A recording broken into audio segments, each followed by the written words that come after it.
സ്തോത്രം. അപ്പോൾ മനസ്സിലാക്കണമേ, ഒരുമിച്ച് നമ്മൾ കൂടി വരുമ്പോൾ വ്യാപരിക്കുന്ന വലിയൊരു ലയം തന്നെയുണ്ട്, വലിയൊരു സിംഫണി തന്നെയുണ്ട്. സ്തോത്രം. അങ്ങനെ ഐകമത്യപ്പെട്ട് പ്രാർത്ഥിക്കുമ്പോൾ അതിൽ വെളിപ്പെടുന്ന വലിയ വിടുതലുണ്ട്. 133 സങ്കീർത്തനം 1-2 വാക്യങ്ങളിലും അങ്ങനെ തന്നെ പറയുന്നു. സ്തോത്രം. സഹോദരന്മാർ ഒത്തൊരുമിച്ച് വസിക്കുമ്പോൾ വലിയ ശുഭവും മനോഹാരിതയും ഒക്കെ വെളിപ്പെടുന്നു. അവിടെ ദൈവം കൽപ്പിച്ചിരിക്കുന്നതായ ശാശ്വതമായ അനുഗ്രഹം, സ്തോത്രം ഒക്കെ ഉണ്ടെന്ന് അവിടെ വേദപുസ്തകം പറയുന്നു. ശാശ്വതമായ അവിടെ ദൈവം കൽപ്പിച്ചിരിക്കുന്ന അനുഗ്രഹവും ശാശ്വതമായ ജീവനുമുണ്ട്. അപ്പോൾ ദൈവജനം ഒറ്റയ്ക്കിരിക്കുന്നതിനേക്കാൾ ഒരുമിച്ച് കൂടി വരുമ്പോൾ എന്തുകൊണ്ട്? ജീവനുണ്ട്, ശാശ്വതമായ ജീവനുണ്ട്, അനുഗ്രഹമുണ്ട്. അതുകൊണ്ട് സ്തോത്രം, ഐകമത്യപ്പെട്ട് പ്രാർത്ഥിക്കുമ്പോൾ അതൊരു സ്തോത്രം നിബന്ധനയാണ്. ബൈബിൾ ഒരു ഐകമത്യത്തിൻ്റെ ഒരു കോമ്പിനേഷൻ്റെ പുസ്തകമാണല്ലോ. പഴയ നിയമവും പുതിയ നിയമവും ഇങ്ങനെ പറഞ്ഞിരിക്കാൻ നമുക്ക് നേരമില്ല. അങ്ങനെ ചില നിബന്ധനകൾ. സ്തോത്രം. പ്രാർത്ഥനയെക്കുറിച്ച് കർത്താവ് പറഞ്ഞത് തന്നെ നോക്കിയേ. പ്രാർത്ഥനയെക്കുറിച്ച് കർത്താവ് ഒരു സിംഗിൾ ടേം അല്ല ഉപയോഗിച്ചത്. സ്തോത്രം. ഒരു 3 ടേം പറയുന്ന ഒരു 2 വാക്യങ്ങളുണ്ട്. 3 കാര്യങ്ങൾ പറയുന്ന 2 വാക്യങ്ങളുണ്ട്. യാചിപ്പിൻ എന്നാൽ നിങ്ങൾക്ക് കിട്ടും. 2 അന്വേഷിപ്പിൻ എന്നാൽ നിങ്ങൾ കണ്ടെത്തും. 3 മുട്ടുവിൻ എന്നാൽ നിങ്ങൾക്ക് തുറക്കും. സ്തോത്രം. 3 കാര്യങ്ങളാണ് കർത്താവ് പറഞ്ഞത്. മത്തായി 7:7, അതുപോലെ ലൂക്കോസ് 11:9. ലൂക്കോസ് 11:9, മത്തായി 7:7 വായിക്കുമ്പോൾ 3 കാര്യങ്ങൾ കർത്താവ് പറഞ്ഞു. ആ 3 കാര്യങ്ങളിൽ 6 എലമെൻസ് ആണ് കിടക്കുന്നത്. ഒന്ന്, യാചിക്കുക, നിങ്ങൾക്ക് കിട്ടുന്നു. അന്വേഷിക്കുക, നിങ്ങൾ കണ്ടെത്തുന്നു. മുട്ടുവിൻ എന്നാൽ നിങ്ങൾക്ക് തുറക്കുന്നു. സോ അങ്ങനെ ദൈവകൃപയാൽ നിങ്ങൾക്ക് സ്തോത്രം എന്താ ചെയ്യുന്നത്? ദൈവത്തിൻ്റെ കൃപയാൽ നിങ്ങൾക്ക് സ്തോത്രം 6 കാര്യങ്ങളാണ് ആ സ്ഥാനത്ത് ദൈവത്തിൻ്റെ കൃപയാൽ നിങ്ങൾക്ക് ലഭിക്കുന്നത്. സ്തോത്രം. അപ്പോൾ യാചിപ്പിൻ, യാചിക്കുന്നവന് കിട്ടുന്നു. 2 അന്വേഷിക്കുന്നവന് കണ്ടെത്തുന്നു. 3 മുട്ടുന്നവന് തുറക്കുന്നു. യാചിപ്പിൻ, അന്വേഷിപ്പിൻ, മുട്ടുവിൻ ഒരു വശത്ത്. മറുവശത്ത് നിങ്ങൾക്ക് കിട്ടുന്നു, കണ്ടെത്തുന്നു, തുറക്കുന്നു. ഒരിക്കൽ കൂടെ, ഒരു വശത്ത് യാചിക്കുന്നു, അന്വേഷിക്കുന്നു, മുട്ടുന്നു. മറുവശത്ത് കിട്ടുന്നു, കണ്ടെത്തുന്നു, തുറക്കുന്നു. സ്തോത്രം. സോ അവണ്ണം ദൈവകൃപയാൽ സ്തോത്രം നമുക്ക് കാണുവാൻ തക്കവണ്ണം കഴിയുന്നത് 6 കാര്യങ്ങളാണ് ആ പ്രാർത്ഥനീയമായിട്ടുള്ള ബന്ധത്തിൽ കർത്താവ് വെളിപ്പെടുത്തുന്നത്. ഞാനൊന്ന് തൊട്ട് പോകട്ടെ, അല്പം ഡീറ്റെയിൽ ആണെങ്കിൽ. ആക്ച്വലി കൃപാവരങ്ങളും സ്തോത്രം ഈ പ്രാർത്ഥനയും തമ്മിൽ ഒരു ബന്ധമുണ്ട്. അല്ലെങ്കിൽ manifestations of the gifts of the holy spirit, പരിശുദ്ധാത്മാവിൻ്റെ കൃപയുടെ പ്രദർശനങ്ങളും ഈ പ്രാർത്ഥനയിൽ കർത്താവ് പറഞ്ഞിരിക്കുന്ന കാര്യങ്ങളും തമ്മിൽ സ്തോത്രം ബന്ധമുണ്ട്. നോക്കിയാട്ടെ, അവിടെ യാചിക്കുന്നത് കൈകൊണ്ടല്ല, കാലുകൊണ്ടല്ല, യാചിക്കുന്നത് നാവ് കൊണ്ടാണ്. അപ്പോൾ പ്രാർത്ഥനയുടെ ഒന്നാമതെന്ന് പറയുന്നത് ഈ യാചിക്കുന്നു. വാ തുറന്ന് അടുത്തിരിക്കുന്ന ഒരാളെ നോക്കി പറഞ്ഞാട്ടെ, യാചിക്കണം. വാ തുറന്ന് സംസാരിക്കണം. പറഞ്ഞാട്ടെ സ്തോത്രം. അവിടെ യാചിക്കണമെന്ന് പറഞ്ഞാൽ ഒരു ഭിക്ഷക്കാരൻ ദൂരെ നിന്ന് അമ്മയെ, തായേ, 5 പൈസ തരണേ എന്ന് പറയുന്ന ഒരു സ്തോത്രം, ഒരു ഭിക്ഷ ചോദിക്കലല്ല അവിടെ പറയുന്നത്. അങ്ങനെയാണെങ്കിൽ പ്ലീഡിങ് എന്ന് എഴുതുമായിരുന്നു. എന്നാൽ അവിടെ പ്ലീഡിങ് എന്നല്ല എഴുതിയിരിക്കുന്നത്, ചോദിക്കുക എന്നാണ് ട്രാൻസ്ലേറ്റ് ചെയ്യേണ്ടത്. അപ്പോൾ ചോദിച്ചാൽ നിങ്ങൾക്ക് കിട്ടും. യാചിപ്പിൻ എന്നതിനേക്കാൾ, മക്കളാണല്ലോ നമ്മൾ, ഭിക്ഷക്കാരല്ല, നമ്മൾ ദൈവത്തിൻ്റെ മക്കളായതുകൊണ്ട് ചോദിച്ചാൽ നിങ്ങൾക്ക് കിട്ടും. പറഞ്ഞാട്ടെ, എന്താണ്? ചോദിച്ചാൽ നിങ്ങൾക്ക് കിട്ടും. ആസ്ക്. സ്തോത്രം. ഇംഗ്ലീഷിൽ അങ്ങനെയാണ് എഴുതിയിരിക്കുന്നത്, ആസ്ക്. യാചിപ്പിൻ എന്നാൽ നിങ്ങൾക്ക് കിട്ടും. അത് വായ് കൊണ്ടുള്ളതാണ് യാചന. 2 അന്വേഷിപ്പിൻ. എങ്ങനെയാണ് അന്വേഷിക്കുന്നത്? വീടിൻ്റെ താക്കോൽ കാണുന്നില്ല, എന്ത് ചെയ്യും? ഏത് അവയവം കൊണ്ടാണ് അന്വേഷിക്കുന്നത്? കൈ കൊണ്ടാണോ? സ്തോത്രം. കാലുകൊണ്ടാണോ? കാലുകൊണ്ടൊക്കെ അന്വേഷിക്കുന്നവരുണ്ടായിരിക്കും. പക്ഷേ പ്രധാനമായി അന്വേഷിക്കുക എന്ന് പറഞ്ഞാൽ കണ്ണുകൊണ്ടാണ് അന്വേഷിക്കുന്നത്. സോ അന്വേഷണം എന്ന് പറയുന്നത് കണ്ണുകൊണ്ടാണ്. സ്തോത്രം. ചോദിക്കുക എന്ന് പറയുന്നത് അധരം കൊണ്ടാണ്, അഥവാ നാവ് കൊണ്ടെങ്കിൽ. അന്വേഷിക്കുക എന്ന് പറയുന്നത് കണ്ണുകൊണ്ടാണ്. മുട്ടുക എന്ന് പറയുന്നത് കാലുകൊണ്ടാണോ? മുട്ടുക എന്ന്, കാലുകൊണ്ടവൻ മുട്ടി എന്ന് നമ്മൾ പറയത്തില്ല, കാലുകൊണ്ട് തൊഴിച്ചു എന്നേ നമ്മൾ പറയത്തുള്ളൂ. സ്തോത്രം. അത് പ്രാർത്ഥനയല്ല, പകരം ദൈവകൃപയാൽ കൈകൊണ്ടാണ് മുട്ടുന്നത്. സ്തോത്രം. 3 അവയവങ്ങൾ. 1 അധരം, 2 കണ്ണ്, 3 കയ്യ്. അധരം, കണ്ണ്, കയ്യ്. അധരം, കണ്ണ്, കയ്യ്. ഈ 3 അവയവങ്ങൾ വളരെ വളരെ നിങ്ങളുടെ ആത്മീയ ശുശ്രൂഷയ്ക്ക് ആവശ്യമാണ്. ഹല്ലേലൂയ. മറന്നുപോലെ നിങ്ങൾ പ്രവചിക്കുന്നോ? രോഗശാന്തിക്കാരാണോ? പ്രസംഗിക്കുന്നോ? ഈ 3 അവയവങ്ങൾ വളരെ ഇമ്പോർട്ടൻ്റ് ആണ്. ഇത് 3നെയും കുറിച്ച് പറയാൻ 3 മണിക്കൂർ എനിക്ക് വേണം. അതുകൊണ്ട് സ്തോത്രം. അതെ, ഈ യാചിക്കുന്നത് അല്ലെങ്കിൽ പറയുന്നത്, അങ്ങനെ പറയട്ടെ, പറയുന്ന വരങ്ങളുണ്ട്. പറയുന്ന വരങ്ങളുണ്ട്. പിന്നെ കൈ, രണ്ടാമത്തെ അവയവം നമ്മൾ കണ്ടത് കയ്യ് അല്ല, രണ്ടാമത്തെ അവയവം നമ്മൾ കണ്ടത് കണ്ണ്. സ്തോത്രം, കാണുന്ന വരങ്ങളുണ്ട്. മറ്റൊന്ന് ചെയ്യുന്ന വരങ്ങളുണ്ട്. സ്തോത്രം. അതുകൊണ്ട് പറയുന്ന വരങ്ങൾ അത് 3 എണ്ണമാണ്. പറയുന്ന വരങ്ങൾ 3 എണ്ണമാണ്. എൻ്റെ പേരാണ് gifts of communication. Gifts of communication, വിനിമയത്തിൻ്റെ വരങ്ങൾ. എന്താണ് വിനിമയത്തിൻ്റെ വരങ്ങൾ? അന്യഭാഷ, ഭാഷകളെ വ്യാഖ്യാനം, പ്രവചനം, അത് വിനിമയത്തിൻ്റെ വരങ്ങൾ. ഗിഫ്റ്റ്സ് ഓഫ് കമ്മ്യൂണിക്കേഷൻ, അത് പറയുന്ന വരങ്ങൾ. അന്യഭാഷ പറയുന്നു, അന്യഭാഷ പറഞ്ഞ് ഞാൻ വ്യാഖ്യാനിക്കുന്നു, അല്ലെങ്കിൽ മറ്റൊരാൾ വ്യാഖ്യാനിക്കുന്നു. അതുപോലെ പ്രവചനം പറയുന്നു. സ്തോത്രം. അതെല്ലാം നാവിൻ്റെ ഫംഗ്ഷനാണ്. ഇതുപോലെ യാചിക്കുന്നു അല്ലെങ്കിൽ ചോദിക്കുന്നു. രണ്ടാമത് അന്വേഷിക്കുന്നു, കണ്ണുകൊണ്ട് അന്വേഷിക്കുന്നു, അഥവാ കാണുന്ന വരങ്ങൾ. എന്താണ് കാണുന്ന വരങ്ങൾ? ജ്ഞാനത്തിൻ്റെ വചനം. 2 പരിജ്ഞാനത്തിൻ്റെ വചനം. 3 വിവേചനം. സ്തോത്രം. Word of wisdom, word of knowledge and discernment. അത് വെളിപ്പാടിൻ്റെ വരങ്ങൾ എന്ന് പറയും. വെളിപ്പാടിൻ്റെ വരങ്ങൾ, ജ്ഞാനത്തിൻ്റെ വചനം, പരിജ്ഞാനത്തിൻ്റെ വചനം, അതുപോലെ വിവേചനം. നമ്പർ 3, മൂന്നാമത് മുട്ടുവിൻ. കൈയുടെ കാര്യമാണല്ലോ. കൈ കൊണ്ട് മുട്ടുന്നു. പ്രവർത്തിക്കുന്ന വരങ്ങൾ അല്ലെങ്കിൽ ഗിഫ്റ്റ് ഓഫ് പവർ എന്നാണ് അതിനെ പറയുന്നത്. ശക്തിയുടെ വരങ്ങൾ, ഗിഫ്റ്റ് ഓഫ് പവർ. സ്തോത്രം. കൈ കൊണ്ട് പ്രവർത്തിക്കുന്ന വരങ്ങൾ അല്ലെങ്കിൽ ശക്തിയുടെ വരങ്ങൾ. ആ ശക്തിയുടെ വരങ്ങൾ അതുപോലെ തന്നെ 3 എണ്ണമുണ്ട്. ഏതൊക്കെയാണ്? Gift of faith, gift of working miracle and gift of healing. സ്തോത്രം. അതെ, വിശ്വാസം എന്ന വരം, വീര്യപ്രവൃത്തികൾ എന്ന വരം, അതുപോലെ രോഗശാന്തികളുടെ വരം. സ്തോത്രം. അതെ, വിശ്വാസം എന്ന വരം, പിന്നെ അടുത്ത് വീര്യപ്രവൃത്തികൾ, അതുപോലെ രോഗശാന്തികളെ വരം. അങ്ങനെ 9 കൃപാവരങ്ങളെ 3 ഗണമായിട്ടാണ് രേഖപ്പെടുത്തിയിരിക്കുന്നത്. 1 കൊരിന്ത്യർ ലേഖനം 12-ാം അധ്യായം 8 മുതൽ 11 വരെയുള്ള വാക്യങ്ങളിൽ 9 ministerial gifts of the holy spirit. പരിശുദ്ധാത്മാവിൻ്റെ ശുശ്രൂഷ 9 വരങ്ങളെ നിങ്ങൾക്ക് കാണുവാൻ കഴിയുന്നു. 9 എന്ന് പറയുന്ന നിറവിൻ്റെ സംഖ്യയാണ്. ആ 9 എന്ന് പറയുന്നത് 3ന്റെ ഗുണിതങ്ങളാണ്. പിതാവ്, പുത്രൻ, പരിശുദ്ധാത്മാവ്. 9 എന്ന് പറയുന്നത് 3ന്റെ ഗുണിതങ്ങളാണ്. പിതാവ്, പുത്രൻ, പരിശുദ്ധ ആത്മാവ്. ആ സ്തോത്രം 9 വരങ്ങളെ 3 ഗണങ്ങളായി തിരിക്കുവാൻ കഴിയുന്നു. സ്തോത്രം. 1 പറയുന്ന വരങ്ങൾ, മറ്റൊന്ന് കണ്ണുകൊണ്ട് കാണുന്ന വരങ്ങൾ അല്ലെങ്കിൽ വെളിപ്പാടിൻ്റെ വരങ്ങൾ, കൈകൊണ്ട് ചെയ്യുന്ന വരങ്ങൾ, പറയുന്ന വരങ്ങൾ, കാണുന്ന വരങ്ങൾ, അതുപോലെ ചെയ്യുന്ന വരങ്ങൾ. അല്ലെങ്കിൽ സ്തോത്രം യാചിപ്പിൻ എന്നാൽ നിങ്ങൾക്ക് കിട്ടുന്നു, അല്ലെങ്കിൽ ചോദിപ്പിൻ എന്നാൽ നിങ്ങൾക്ക് കിട്ടുന്നു, അന്വേഷിപ്പിൻ എന്നാൽ നിങ്ങൾ കണ്ടെത്തുന്നു, മുട്ടുവിൻ എന്നാൽ നിങ്ങൾക്ക് തുറക്കുന്നു. Exactly the same manor. 1 കൊരിന്ത്യർ ലേഖനത്തിലെ ഒരു വചനത്തിലേക്ക് വന്നാട്ടെ. അവിടെയും ഇതുപോലെ 3 അവയവങ്ങളുടെ വലിയൊരു കോമ്പിനേഷൻ നിങ്ങൾക്ക് കാണുവാൻ ഗുണം കഴിയും. ഈ ഫിസിക്കൽ ഗ്യാതറിങ്ങുകളൊക്കെ ഉള്ള ദിവസങ്ങളിൽ, കൺവെൻഷൻ യോഗങ്ങളൊക്കെ അല്ലെങ്കിൽ ഉണർവ് യോഗങ്ങളൊക്കെ കടന്നുപോയി, the eye have never seen, the ears have never heard and no man ever imagine their heart എന്നൊക്കെ പറയുമ്പോൾ ആൾക്കാർ ആവേശത്തോടെ കൈയടിച്ച് ഭയങ്കരമായി ബഹളം ഉണ്ടാക്കുന്നത് ഞാൻ കണ്ടിട്ടുണ്ട്. ഏത് വാക്യമെന്നറിയോ? ദൈവം തന്നെ സ്നേഹിക്കുന്നവർക്ക് ഒരുക്കുന്നത് ഒരു കണ്ണ് കണ്ടിട്ടില്ല, ഒരു ചെവി കേട്ടിട്ടില്ല, ഒരു മനുഷ്യൻ്റെ ഹൃദയത്തിൽ തോന്നിയിട്ടില്ല. പക്ഷേ പലപ്പോഴും ഈ ഒരു സ്നേഹിക്കുന്നവർക്ക് ഒരുക്കുന്നത് ഒരു കണ്ണ് കണ്ടിട്ടില്ല, ഒരു ചെവി കേട്ടിട്ടില്ല, ഒരു മനുഷ്യൻ്റെ ഹൃദയത്തിൽ തോന്നിയിട്ടില്ല എന്നൊക്കെ പറയുമ്പോൾ കണ്ടിട്ടില്ല, കേട്ടിട്ടില്ല, തോന്നിയിട്ടില്ല, കണ്ടിട്ടില്ല, കേട്ടിട്ടില്ല, തോന്നിയിട്ടില്ല എന്ന് പറയുമ്പോൾ ആ താളത്തിന് ആൾക്കാർ കൈയടിച്ച് ബഹളമുണ്ടാക്കുന്നത്, അവർ കാണുന്നത് പാസ്പോർട്ടും വിസയും പ്ലെയിനും ടിക്കറ്റും, അതേ എംപയർ സ്റ്റേറ്റ് ബിൽഡിങ്ങും PR കാർഡും ടൊറോണ്ടോ ബർഗർ കിങ്ങും ഒക്കെയാണ് അവർ കാണുന്നത്. പക്ഷേ ഇത് എഴുതിയിരിക്കുന്നത് ഭൗതിക കാര്യത്തിൽ അല്ല, പകരം ആത്മീയ വിഷയങ്ങളിലാണ്. സ്പിരിച്വൽ ട്രഷറാണ് ഭൗതികമായ പലതും നമ്മുടെ ജീവിതത്തിലേക്ക് കൊണ്ടുവരുന്നത്. സ്തോത്രം. അതുകൊണ്ട് ദൈവകൃപയാൽ മനസ്സിലാക്കണമേ. സ്തോത്രം. അവിടെ 3 അവയവങ്ങളുടെ ഒരു കോമ്പിനേഷൻ നിങ്ങൾക്ക് കാണുവാൻ ഗുണം കഴിയും. അതുകൊണ്ട് പ്രാർത്ഥന എന്ന് പറയുന്നത് എഴുതിയെടുക്കണം. അതൊരു ആത്മീയ കാര്യമാണ്. ഇറ്റ്സ് എന്തോ പറയണ്ടേ, അതൊരു സ്പിരിച്വൽ മാൻഡേറ്റാണ്, ഒരു ആത്മീയ പദ്ധതിയാണ് പ്രാർത്ഥന എന്ന് പറയുന്നത്. അത് ജഡത്തിൻ്റെ ഒരു കാര്യമല്ല, അത് മനസ്സിൻ്റെ ഒരു ഇംഗിതമല്ല, പകരം അത് ഒരു ആത്മീയ പദ്ധതിയാണ് പ്രാർത്ഥന എന്ന് പറയുന്നത്. ദൈവം ആത്മാവാകുന്നു. രക്ഷ എന്ന് പറയുന്നത് ആത്മാവിൻ്റെ പദ്ധതിയാണ്. പരിശുദ്ധാത്മ നിറവെന്ന് പറയുന്ന ആത്മാവിൻ്റെ പദ്ധതിയാണ്.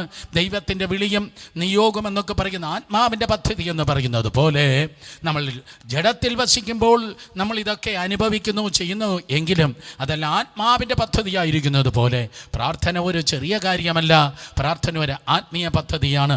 ദൈവം തന്നെ സ്നേഹിക്കുന്നവർക്ക് ഒരുക്കുന്നത് ഒരു കണ്ണ് കണ്ടിട്ടില്ല, ഒരു ചെവി കേട്ടിട്ടില്ല, ഒരു മനുഷ്യൻ്റെ ഹൃദയത്തിൽ തോന്നിയിട്ടില്ല. 3 അവയവങ്ങൾ സ്തോത്രം അവിടെയും എഴുതിയിരിക്കുന്നത് നിങ്ങൾക്ക് കാണുവാൻ തക്കോണം കഴിയും. ഓക്കെ, സ്തോത്രം. ആദ്യമായി നാം ഇങ്ങനെയാണ് വായിച്ചു തുടങ്ങിയ 2 പേർ ഐകമത്യപ്പെട്ട് പ്രാർത്ഥിക്കുമ്പോൾ പിതാവ് പുത്രനുമേൽ മഹത്വപ്പെടാൻ വേണ്ടി.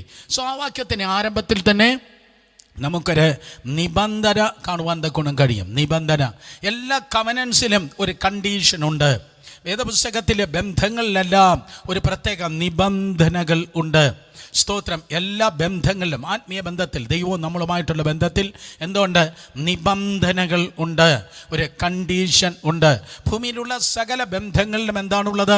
നിബന്ധനകൾ ഉണ്ട്. നിബന്ധനകളുണ്ട്. ഭാര്യയും ഭർത്താവുമായിട്ടുള്ള ബന്ധത്തിലാണെങ്കിലും, മക്കളും മാതാപിതാക്കളുമായിട്ടുള്ള ബന്ധത്തിലാണെങ്കിലും എല്ലാറ്റിനും ഒരു നിബന്ധനയുണ്ട്. അതുകൊണ്ടാണ് അപ്പന്മാർ പറയുന്നത്, ഈ വീട്ടിൽ ഇതേ നടക്കത്തുള്ളൂ. അപ്പോൾ ആ അപ്പൻ്റെ കണ്ടീഷനാണ് അവിടെ വെളിപ്പെടുത്തുന്നത്, അല്ലേ? വേറെ വീട്ടിലുള്ള കാര്യം പോലെയല്ല, ഈ വീട്ടിൽ ഇതേ നടക്കത്തുള്ളൂ എന്ന് പറയുന്നത് എത്രയോ ശരിയാണ്. കാരണം ആ വീട്ടിൽ സാമ്പാർ വെക്കുന്ന പോലെയല്ല മറ്റൊരു വീട്ടിൽ സാമ്പാർ വെക്കുന്നത്. ആ വീട്ടിൽ സദ്യ വിളമ്പുന്നത് പോലെയല്ല വേറൊരു വീട്ടിൽ സദ്യ വിളമ്പുന്നത്. Exactly the same manner. സ്തോത്രം. എല്ലാ ബന്ധങ്ങൾക്കും ഒരു നിബന്ധന ഉള്ളതുപോലെ ദൈവവും നിങ്ങളുമായിട്ടുള്ള ബന്ധത്തെ വെളിപ്പെടുത്തുന്നതാണ് പ്രാർത്ഥന. ആ പ്രാർത്ഥനയ്ക്കും ചില പ്രത്യേക നിബന്ധനകൾ ഉണ്ട്. സ്തോത്രം. എന്തൊക്കെയാണ് പ്രാർത്ഥനയ്ക്കുള്ളതായ നിബന്ധനകൾ? ചില നിബന്ധനകൾ കേട്ട് നമുക്ക് ഒരുമിച്ച് ഇന്ന് രാത്രി പ്രാർത്ഥിച്ച് ഈ വിഷയത്തിൽ നിന്ന് നമുക്ക് മറ്റു വിഷയത്തിലേക്ക് അടുത്ത തിങ്കളാഴ്ച മുതൽ പ്രവേശിപ്പാൻ കർത്താവ് നമുക്ക് കൃപ ചെയ്യുമാറാകട്ടെ. സ്തോത്രം. നിങ്ങളുടെ ഏവരെയും പ്രാർത്ഥന ഞാൻ ചോദിക്കുകയാണ്. നമ്പർ 1, ഒന്നാമത്തെ പ്രാർത്ഥനയുടെ നിബന്ധന എന്ന് പറയുന്നത്, വേറെ ഒരു നാമത്തിൽ പ്രാർത്ഥിച്ചാലും സ്വർഗം തുറക്കപ്പെടത്തില്ല. First condition, we need to pray in the name of Jesus. യേശുവിൻ്റെ നാമത്തിൽ നമ്മൾ പ്രാർത്ഥിക്കണം. അതാണ് ഒന്നാമത്തെ നിബന്ധന. ഞാനൊരു 4-5 വാക്യം പറയട്ടെ. കർത്താവായ യേശുവിൻ്റെ നാമത്തിൽ പ്രാർത്ഥിച്ചാൽ മാത്രമേ സ്തോത്രം ആ പ്രാർത്ഥനയ്ക്ക് മറുപടിയുള്ളൂ. മത്തായി സുവിശേഷം 21-ാം അധ്യായം 22-ാം വാക്യം മുതൽ നമുക്ക് വായിച്ച് തുടങ്ങാം. സ്തോത്രം. മത്തായി സുവിശേഷം 21-ാം അധ്യായം 22-ാം വാക്യം. നിങ്ങൾ വിശ്വസിച്ചുകൊണ്ട് പ്രാർത്ഥനയിൽ എന്ത് യാചിച്ചാലും നിങ്ങൾക്ക് ലഭിക്കും എന്ന് ഉത്തരം പറഞ്ഞു. അടുത്ത വാക്യം. സ്തോത്രം. അതെ, നിങ്ങൾ വിശ്വസിച്ചുകൊണ്ട് എന്ത് യാചിച്ചാലും, 22-ാം വാക്യം മാത്രം. നിങ്ങൾ വിശ്വസിച്ചുകൊണ്ട് പ്രാർത്ഥനയിൽ എന്ത് യാചിച്ചാലും നിങ്ങൾക്ക് ലഭിക്കും. ഏത് നാമത്തിലാണ്?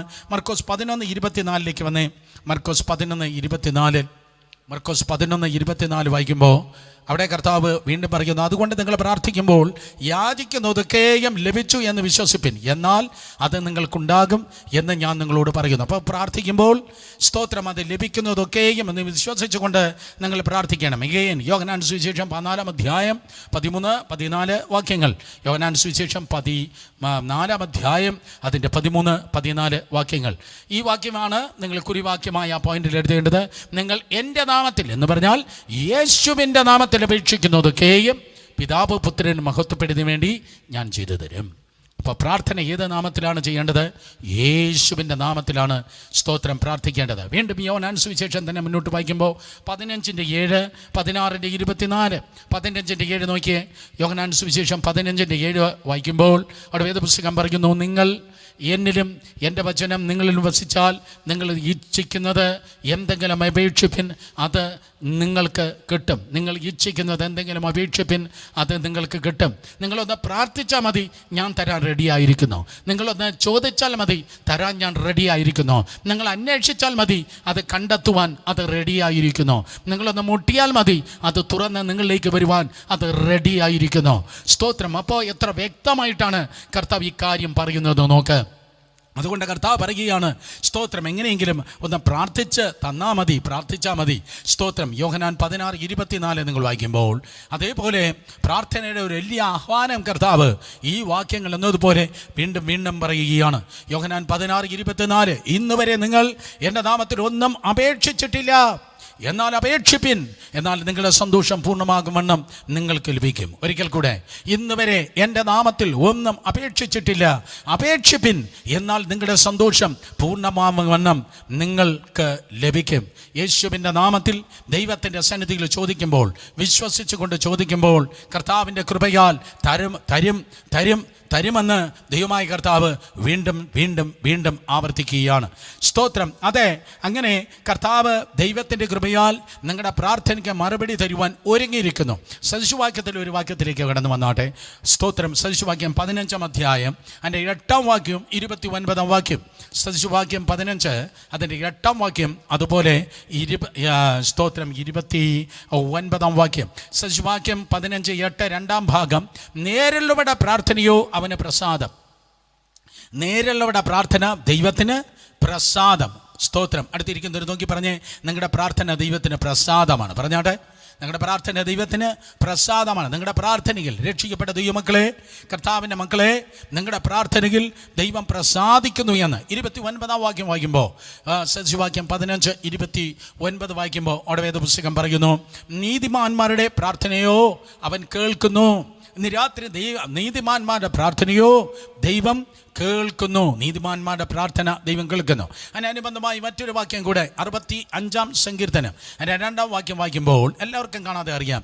Psalm 65:2, പ്രാർത്ഥന കേൾക്കുന്നവനായുള്ളവേ സകല ജഡവും നിന്റെ അടുക്കലേക്ക് വരുന്നു. അപ്പോൾ ദൈവം നമ്മുടെ പ്രാർത്ഥന കേൾക്കുന്നു. ദൈവം നമ്മുടെ പ്രാർത്ഥനയിൽ പ്രസാദിക്കുന്നു. കർത്താവ് ആഹ്വാനം നൽകുന്നു, എൻ്റെ നാമത്തിൽ ചോദിക്ക്, ഞാൻ നിങ്ങളുടെ സന്തോഷം പൂർണ്ണമാകും വണ്ണം നിങ്ങൾക്കത് ചെയ്തു തരും. അതുകൊണ്ട് ദൈവം ആർത്തിയോടെ കാത്തിരിക്കുകയാണ്. നിങ്ങൾ ദൈവത്തിൻ്റെ പ്രവൃത്തിക്ക് വേണ്ടി കാത്തിരിക്കുന്നതിനേക്കാൾ നിങ്ങളുടെ പ്രാർത്ഥന ഭൂമിയിൽ നിന്ന് ഉയരുവാൻ ദൈവം ആർത്തിയോടെ കാത്തിരിക്കുകയാണ്. ദൈവത്തിൽ നിന്ന് ഒരത്ഭുതം എന്നിലേക്ക്, എൻ്റെ കുഞ്ഞിലേക്ക്, എൻ്റെ വീട്ടിലേക്ക് പകരണം എന്ന് പറഞ്ഞ് ദൈവത്തിൻ്റെ വിലയേറിയ വിടുതലിന് വേണ്ടി, അത്ഭുതത്തിന് വേണ്ടി, സൗഖ്യത്തിന് വേണ്ടി നിങ്ങൾ കാത്തിരിക്കുന്നത് പോലെ നിങ്ങളുടെ പ്രാർത്ഥന ഉയരുവാൻ ദൈവം കാത്തിരിക്കുന്നു. ഉത്തമഗീതങ്ങളുടെ പുസ്തകത്തിൽ വ്യാപിച്ചു കിടക്കുന്ന ഒരു വിഷയമുണ്ട്. ഉത്തമഗീതങ്ങളുടെ പുസ്തകത്തിൽ വ്യാപിച്ചു കിടക്കുന്ന വിഷയം കർത്താവ് മണവാളനും സഭ ആരാണ്? സഭ മണവാട്ടിയും എന്നാണ്. സ്തോത്രം. കർത്താവ് മണവാളനും സഭ മണവാട്ടിയുമാണ്. ഈ മണവാട്ടിയുടെ സ്വരം കേൾപ്പാൻ കർത്താവ് എന്ത് ആർത്തിയോടെ ഇരിക്കുന്നതെന്നറിയോ? മണവാട്ടിയുടെ സ്തോത്രം സ്വരം കേൾക്കാൻ കർത്താവ് എന്താ ആർത്തിയോടെ ഇരിക്കുന്നത് അറിയോ? ഉത്തമഗീതം 2-ാം അധ്യായം 14-ാം വാക്യത്തിൽ കർത്താവ് സഭയെ നോക്കി പറയുകയാണ്, പാറയുടെ പിളർപ്പിലും കടും ദുഃഖത്തിൻ്റെ മറവിലും ഇരിക്കുന്ന എൻ്റെ പ്രാവേ, നിൻ്റെ മുഖം ഒന്ന് കാണട്ടെ, നിൻ്റെ സ്വരം ഒന്ന് കേൾക്കട്ടെ. നിൻ്റെ സ്വരം ഇമ്പമുള്ളതും മുഖം സൗന്ദര്യമുള്ളതും ആകുന്നു. ഇതാണ് ഇന്ന് രാത്രിയിലും ദൈവത്തിൻ്റെ ജനത്തെക്കുറിച്ച് കർത്താവിന് പറയാനുള്ളത്. നിൻ്റെ മുഖം ഒന്ന് കാണട്ടെ, നിൻ്റെ സ്വരം ഒന്ന് കേൾക്കട്ടെ, നിൻ്റെ സ്വരം ഇമ്പമുള്ളത്. സ്തോത്രം. അതെ, നിങ്ങളുടെ പ്രാർത്ഥനയുടെ സ്വരം തമ്പുരാൻ പറയുകയാണ്, ഒന്ന് കേൾക്കട്ടെ. ഒന്ന് വാ തുറന്ന് പ്രാർത്ഥിക്ക്, ഒന്ന് ശബ്ദമുയർത്തി പ്രാർത്ഥിക്ക്, ഹൃദയം പകർന്നൊന്ന് പ്രാർത്ഥിക്ക്. നിൻ്റെ സ്വരം ദൈവമെന്ന് കേൾക്കട്ടെ. ഗ്യാരണ്ടിയായി ഞാൻ പറയുന്നു, പ്രാർത്ഥന കേട്ട് അടങ്ങിയിരിക്കുന്നവനല്ല, മിണ്ടാതിരിക്കുന്നവനല്ല, പ്രാർത്ഥനയ്ക്ക് ഉത്തരം നൽകുന്നവനാണ്.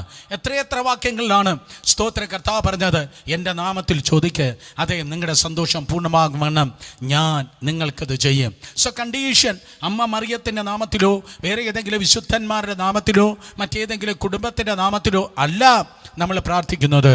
പകരം കർത്താവായ യേശുവിൻ്റെ നാമത്തിലാണ് നാം പ്രാർത്ഥിക്കുന്നത്. സ്തോത്രം. ചിലരെ ഇൻട്രൊഡ്യൂസ് ചെയ്യുമ്പോൾ ചില സംഘടനകളുടെ പേരിലാണ് ഇൻട്രൊഡ്യൂസ് ചെയ്യുന്നത്. ഇന്ന ആള് ഇന്ന സംഘടനയെ റെപ്രസെൻ്റ് ചെയ്യുന്നു. അല്ലെങ്കിൽ വേറെ ചിലരെ ഇങ്ങനെ ആമുഖം ചെയ്യുമ്പോൾ ഇന്ന കുടുംബത്തിൽപ്പെട്ട ആള് എന്ന് ആമുഖം ചെയ്യാറുണ്ട്. ഇന്ന അപ്പൻ്റെ മകൻ എന്ന് പറഞ്ഞ് ഇങ്ങനെ സ്തോത്രം അത് ഇൻട്രൊഡ്യൂസ് ചെയ്യാറുണ്ട്. എന്നാൽ മനസ്സിലാക്കണമേ, നമ്മുടെ പ്രാർത്ഥന സ്വർഗത്തിലെ ദൈവത്തിൻ്റെ സന്നിധിയിൽ ഇൻട്രൊഡ്യൂസ് ചെയ്യപ്പെടുന്നത് സ്തോത്രം വേറെ ആരുടെയും നാമത്തിലല്ല, കർത്താവ് യേശുവിൻ്റെ നാമത്തിലാണ്. ഹല്ലേലൂയ.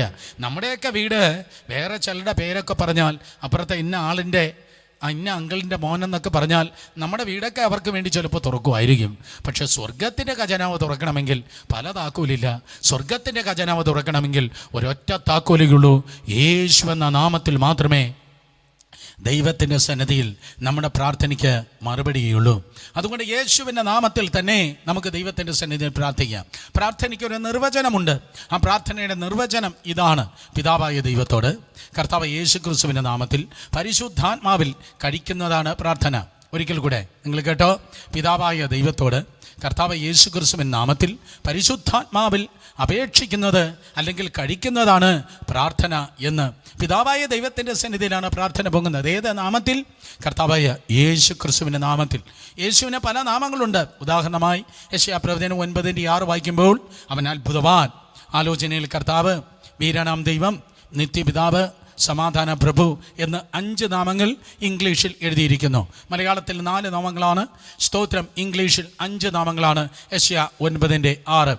അവൻ ദാവീദിൻ്റെ വേരാണ്, അവൻ ശാരോലിൻ്റെ പനിനീർ പുഷ്പമാണ്, അവൻ താഴ്വരയിലെ താമരപ്പൂവാണ്. കർത്താവിൻ്റെ എത്രയെത്ര പേരുകൾ.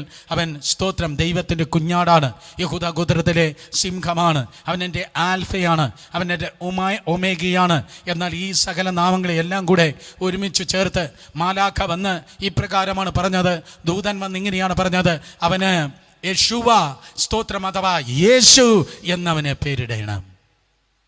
അതുകൊണ്ട് യേശുവിൻ്റെ നാമത്തിലാണ് നാം ദൈവത്തിൻ്റെ സന്നിധിയിൽ പ്രാർത്ഥിക്കേണ്ടത്. അതൊരു കുട്ടി നാമമെന്ന് നിങ്ങൾക്ക് ഒരിക്കലും തോന്നല്ലേ. ആ യേശു എന്ന നാമമെന്ന് പറയുന്നത് വലിയ നാമമാണ്. ഫിലിപ്പിയർ 2:8-11 വരെയുള്ള വാക്യങ്ങൾ വായിക്കുമ്പോൾ, at the name of Jesus every knee shall bow and every tongue shall confess Jesus is Lord. യേശു എന്ന നാമത്തിന് മുൻപാകെ മേലെ സ്വർഗത്തിൽ, താഴെ ഭൂമിയിൽ, ഭൂമിക്ക് താഴെ പാതാളത്തിൽ സകല മുഴങ്കാലുകളും മടങ്ങും. അതെ, യേശു എന്ന നാമത്തിന് മുൻപാകെ സകല മുഴങ്കാലുകൾ മടങ്ങും. അത് കൊറോണയാകട്ടെ, മറ്റുതര രോഗങ്ങളാകട്ടെ, പ്രശ്നങ്ങളാകട്ടെ, വെല്ലുവിളികളാകട്ടെ, 3 മാസം കഴിഞ്ഞിട്ടല്ല, 2 ആഴ്ച കഴിഞ്ഞിട്ടല്ല, right now in Jesus name, ഇപ്പോൾ തന്നെ യേശുവിൻ്റെ നാമത്തിൽ, ഇപ്പോൾ തന്നെ യേശുവിൻ നാമത്തിൽ, ഇപ്പോൾ തന്നെ അധികാരമുള്ള ശക്തിയുള്ള യേശുവിൻ്റെ നാമത്തിൽ സകല പ്രശ്നങ്ങൾ തകരട്ടെ, സകല പ്രതികൂലങ്ങൾ വിട്ടുപോകട്ടെ, സകല പോരുകൾ ഉടയട്ടെ. Because there is power in the name of Jesus. യേശുവിൻ്റെ നാമത്തിന് ശക്തിയുണ്ട്. യേശുവിൻ നാമത്തിലാണ് പ്രാർത്ഥിക്കേണ്ടത്. നമ്പർ 2, രണ്ടാമത്തെ സ്തോത്രം, അതെ, പ്രാർത്ഥനയുടെ കണ്ടീഷൻ എന്ന് പറയുന്നത് കഴിഞ്ഞ ദിവസങ്ങൾ നമ്മൾ കേൾക്കുകയുണ്ടായി. അതെ, സ്തുതിയും സ്തോത്രവും ആരാധനയും. ഇതുപോലെ സ്തോത്രത്തോടെയാണ് നിങ്ങളുടെ പ്രാർത്ഥനകളെ നിങ്ങൾ അറിയിക്കേണ്ടത്. സ്തോത്രത്തോടെയാണ് നിങ്ങളുടെ പ്രാർത്ഥനകളെ നിങ്ങൾ അറിയിക്കേണ്ടത്. സ്തോത്രത്തോടെയാണ് അവൻ്റെ സന്നിധിയിൽ നിങ്ങൾക്ക് പ്രവേശിപ്പാൻ കഴിയുന്നത്. സ്തോത്രത്തോടെയാണ് പ്രാർത്ഥന. ഒറ്റയ്ക്കല്ല പ്രാർത്ഥന പോകുന്നത്. ചിലർ പ്രാർത്ഥന കേട്ടാൽ തമാശ തോന്നും. അവർ ചോദിക്കുന്നത് സ്തോത്രം പെട്ടെന്ന് കിട്ടണമേ, ഇല്ലെങ്കിൽ തട്ടിക്കളയും എന്ന ക്രമത്തിലാണ് പറയുന്നത്. അങ്ങനെയല്ല പ്രാർത്ഥന എന്ന് പറയുന്നത്. പ്രാർത്ഥന എന്ന് പറയുന്നത് കർത്താവിനെ സ്തുതിച്ച് ദൈവത്തെ ആരാധിച്ച് അതിനുശേഷമാണ് നിങ്ങളുടെ അപേക്ഷ വരുന്നത്. സ്തുതി, ആരാധന, then അപേക്ഷ. ഒരിക്കൽ കൂടെ സ്തുതി, ആരാധന, അപേക്ഷ. ഒരിക്കൽ കൂടെ സ്തുതി, ആരാധന, അപേക്ഷ, സ്തോത്രം. കാരണം സ്തോത്രത്തോടെയാണ് അവൻ്റെ സന്നിധിയിൽ പ്രവേശിക്കേണ്ടത്. 100-ാം സങ്കീർത്തനം 4-ാം വാക്യം കഴിഞ്ഞ ദിവസങ്ങളിൽ നമ്മൾ കണ്ടതാണ്. 100-ാം സങ്കീർത്തനം 4-ാം വാക്യം വായിക്കുമ്പോൾ, അവൻ്റെ വാതിലുകളിൽ സ്തോത്രത്തോടും അവൻ്റെ പ്രാകാരങ്ങളിൽ സ്തുതിയോടും കൂടെ വരുവിൻ. അവന് സ്തോത്രം ചെയ്ത് അവൻ്റെ നാമത്തെ വാഴ്ത്തുവിൻ. സോ ആത്മമണ്ഡലത്തിൽ നമ്മൾ പ്രവേശിക്കുന്നത് സ്തോത്രത്തോടെയാണ്. ഞാൻ ഓൾറെഡി പറഞ്ഞു, പ്രാർത്ഥന എന്ന് പറയുന്നത് ജഡത്തിൻ്റെ പരിപാടിയല്ല, ഒരു സോളിഷ് മിഷൻ, ഒരു ബുദ്ധിയുടെ പരിപാടിയല്ല. പകരം അതൊരു സ്പിരിച്വൽ മാൻഡേറ്റാണ്. അത് ഒരു ആത്മീയ പദ്ധതിയാണ്. അതുകൊണ്ട് ദൈവത്തിൻ്റെ കൃപയാൽ ആത്മാ പദ്ധതിയിൽ നമ്മൾ ചെയ്യുമ്പോൾ ആത്മമണ്ഡലത്തിൽ നമ്മൾ പ്രവേശിക്കുന്നത് സ്തുതിയാലും സ്തോത്രത്താലുമാണ്. ആ വാതിൽ തുറക്കപ്പെടുന്നത്, ആ ഗേറ്റ്സ് തുറക്കപ്പെടുന്നത്, enter in to his gates, ആ ഗേറ്റ് തുറക്കപ്പെടുന്നത് വിത്ത് താങ്ക്സ് ഗീവിങ്. അവൻ്റെ വാതിലുകളിൽ സ്തോത്രത്തോടെയാണ് പ്രവേശിക്കുന്നത്. അവൻ്റെ സന്നിധിയിൽ കയറിപ്പോയി, അപ്പാ എനിക്ക് ആവശ്യമുണ്ട്, എൻ്റെ കാര്യം ഇതാണ് എന്ന് പറഞ്ഞ് അവൻ്റെ ഖജനാവിൽ നിന്ന്, അവൻ്റെ തൃക്കരത്തിൽ നിന്ന് ആ കരുതൽ ഏറ്റെടുക്കുവാൻ അവൻ്റെ വാതിൽ തുറന്നകത്ത് പ്രവേശിക്കുന്നത് സ്തോത്രം ദുരാഗ്രഹത്തോടെയല്ല, അത്യാഗ്രഹത്തോടെ അല്ല, പകരം ദൈവത്തിൻ്റെ സന്നിധിയിൽ സ്തോത്രത്തോടെയാണ് പ്രവേശിക്കുന്നത്. എവിടെയാണോ വാതിലുള്ളത് അവിടെയെല്ലാം അതിൻ്റെ മേലെയും താഴെയൊക്കെ സ്തോത്രം. പ്രത്യേകിച്ച് സങ്കീർത്തന പുസ്തകത്തിൽ എവിടെയൊക്കെ വാതിലുണ്ടോ അവിടെയൊക്കെ ഒരു സ്തോത്രത്തിൻ്റെ ശബ്ദം നിങ്ങൾക്ക് കേൾക്കാൻ തക്കണം കഴിയും. റിയലി ബൈബിൾ വായിച്ചു നോക്ക്. എവിടെയൊക്കെ ഒരു വാതിലുണ്ടോ അവിടെയൊക്കെ സ്തോത്രം, ഒരു സ്തുതിയുടെയും സ്തോത്രത്തിൻ്റെയൊക്കെ ശബ്ദം നിങ്ങൾക്ക് കേൾക്കാൻ കഴിയും. 24-ാം സങ്കീർത്തനം 7-ാം വാക്യം, 24-ാം സങ്കീർത്തനം 9-ാം വാക്യം. അതിൽ ഇങ്ങനെയാണ് എഴുതിയിരിക്കുന്നത്, സ്തോത്രം, വാതിലുകളെ നിങ്ങളുടെ തലകളെ ഉയർത്തുവിൻ, പണ്ടേയുള്ള കഥകളെ ഉയർന്നിരിപ്പിൻ, മഹത്വത്തിൻ്റെ രാജാവ് പ്രവേശിക്കട്ടെ. അതെന്തോ സങ്കീർത്തനമാണ്. ആ സങ്കീർത്തനം തന്നെ ഒരു ആരോഹണ ഗീതമാണ്, അല്ലേ? ആരോഹണ ഗീതമാണ്. അത് ദൈവത്തെ പ്രകീർത്തിച്ചു കൊണ്ടുള്ള ഒരു പാട്ടിൻ്റെ ഭാഗമാണ് വാതിൽ തുറക്കപ്പെടുക എന്ന് പറയുന്നത്. അപ്പോൾ മനസ്സിലായല്ലോ, അനുഗ്രഹ മുറിയിൻ പൂട്ടുകൾ താനേ തുറക്കത്തില്ല, നമ്മൾ സ്തുതിച്ചാലേ തുറക്കത്തുള്ളൂ. അതുകൊണ്ട് സ്തോത്രം, കർത്താവിൻ്റെ സന്നിധിയിൽ നിശ്ചയമായി അത് താനേ തുറക്കും. ദൈവത്തിൻ്റെ കൃപയാൽ അത് തുറക്കപ്പെടും, സംഭവം ശരിയാണ്. പക്ഷേ പ്രാർത്ഥനയുടെ കണ്ടീഷനുമായിട്ടുള്ള ബന്ധത്തിൽ ദൈവത്തിൻ്റെ കൃപയാൽ സഹോദരങ്ങളെ സ്തുതിച്ചാണ്, സ്തോത്രത്തോടെയാണ് ദൈവത്തിൻ്റെ സന്നിധിയിൽ പ്രവേശിക്കുന്നത്. യെശയ്യാ പ്രവചനം 60-ാം അധ്യായം 18-ാം വാക്യം നോക്കിയേ. യെശയ്യാ 60:18 വായിക്കുമ്പോൾ പ്രവാചകനാകുന്ന യെശയ്യാവ് അവിടെ ഒരു ഗേറ്റിനെ കുറിച്ച് പറയുന്നുണ്ട്. അവിടെ ഒരു ഗേറ്റിനെ കുറിച്ച് പറയുന്നു. സ്തോത്രം, നോക്കിയേ. ഇനി നിൻ്റെ ദേശത്തെ സാഹസവും നിൻ്റെ അതിരിനകത്ത് ശൂന്യവും നാശവും കേൾക്കയില്ല. നിൻ്റെ മതിലുകൾക്ക് രക്ഷയെന്നും നിൻ്റെ വാതിലുകൾക്ക് സ്തുതി എന്നും നീ പേർ പറയും. ഓക്കെ, അതാണ് ഞാൻ പറഞ്ഞത്. ആ വാതിലിന് എന്തുകൊണ്ട് അപ്പുറത്തോ ഇപ്പുറത്തൊക്കെ ഒരു സ്തുതിയുടെയും സ്തോത്രത്തിൻ്റെയും ശബ്ദമുണ്ട്. നിൻ്റെ വാതിലുകൾക്ക് സ്തുതി എന്ന് പേർ പറയും. അപ്പോൾ വാതുറന്ന് സ്തുതിക്കുമ്പോൾ ദൈവത്തിൻ്റെ കൃപയാൽ സ്തോത്രം, കർത്താവിൻ്റെ സന്നിധിയിൽ ആ അനുഗ്രഹത്തിൻ്റെ വിടുതലിൻ്റെ വാതിലുകൾ നിങ്ങൾക്കായി തുറക്കുകയാണ്. ഇതുവരെയും സ്തോത്രം പറയാതിരിക്കുന്ന ആരെങ്കിലും ഒക്കെ ഉണ്ടെങ്കിൽ അതേ കർത്താവിന് ദൈവത്തിൻ്റെ സന്നിധിയിൽ സ്തുതിച്ചാടെ. കാരണം 22-ാം സങ്കീർത്തനം 3-ാം വാക്യം പറയുന്നു, കർത്താവ് സ്തുതികളുടെ മധ്യത്തിൽ ആദിവസിക്കുന്നു. ദൈവം എവിടെ അധിവസിക്കുന്നു? ദൈവം സ്തുതികളുടെ മധ്യത്തിൽ ആദിവസിക്കുന്നു. ഹല്ലേലൂയ, സ്തോത്രം. അപ്പോസ്തല പ്രവൃത്തി 16:24 വായിക്കുമ്പോൾ അർദ്ധരാത്രിയാണ് സമയം. പൗലോസും ശീലാസും കാരാഗ്രഹത്തിൽ ഇതാ കിടക്കുകയാണ്.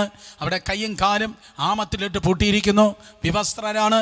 പക്ഷെ അവർ പാടി ദൈവത്തെ സ്തുതിച്ചു. തടവുകാർ ശ്രദ്ധിച്ചു കൊണ്ടിരുന്നു. കർത്താവേ, എൻ്റെ കർത്താവേ, ഞങ്ങളുടെ കർത്താവേ, കഷ്ടമുണ്ട് കർത്താവേ, ആ ഞാഞ്ഞൂല് ഭൂതത്തെ പുറത്താക്കിയപ്പോൾ ഞങ്ങൾക്ക് ഈ ഗതികേട് വന്നല്ലോ കർത്താവേ എന്നൊന്നും പരിതപിക്കേണ്ടി വന്നില്ല, എന്നൊന്നും അപേക്ഷിക്കേണ്ടി വന്നില്ല. അവരങ്ങ് സ്തുതിച്ചപ്പോൾ പ്രാർത്ഥിക്കേണ്ടി പോലും വന്നില്ല, വിടുതലുകൾ നടന്നു സഹോദരങ്ങളെ. അതുകൊണ്ട് ചില സമയത്ത് ഞാൻ പറയട്ടെ, ഹല്ലേലൂയ, ചിലപ്പോൾ സപ്ലിക്കേഷൻ്റെ ആവശ്യമില്ല. പ്രൈസ് ആൻഡ് വർഷിപ്പിൽ വെളിപ്പെടുന്ന പ്രസൻസിൽ തന്നെ ഡെലിവറൻസ് ഉണ്ടാകുന്നത് ഞാൻ കണ്ടിട്ടുണ്ട്.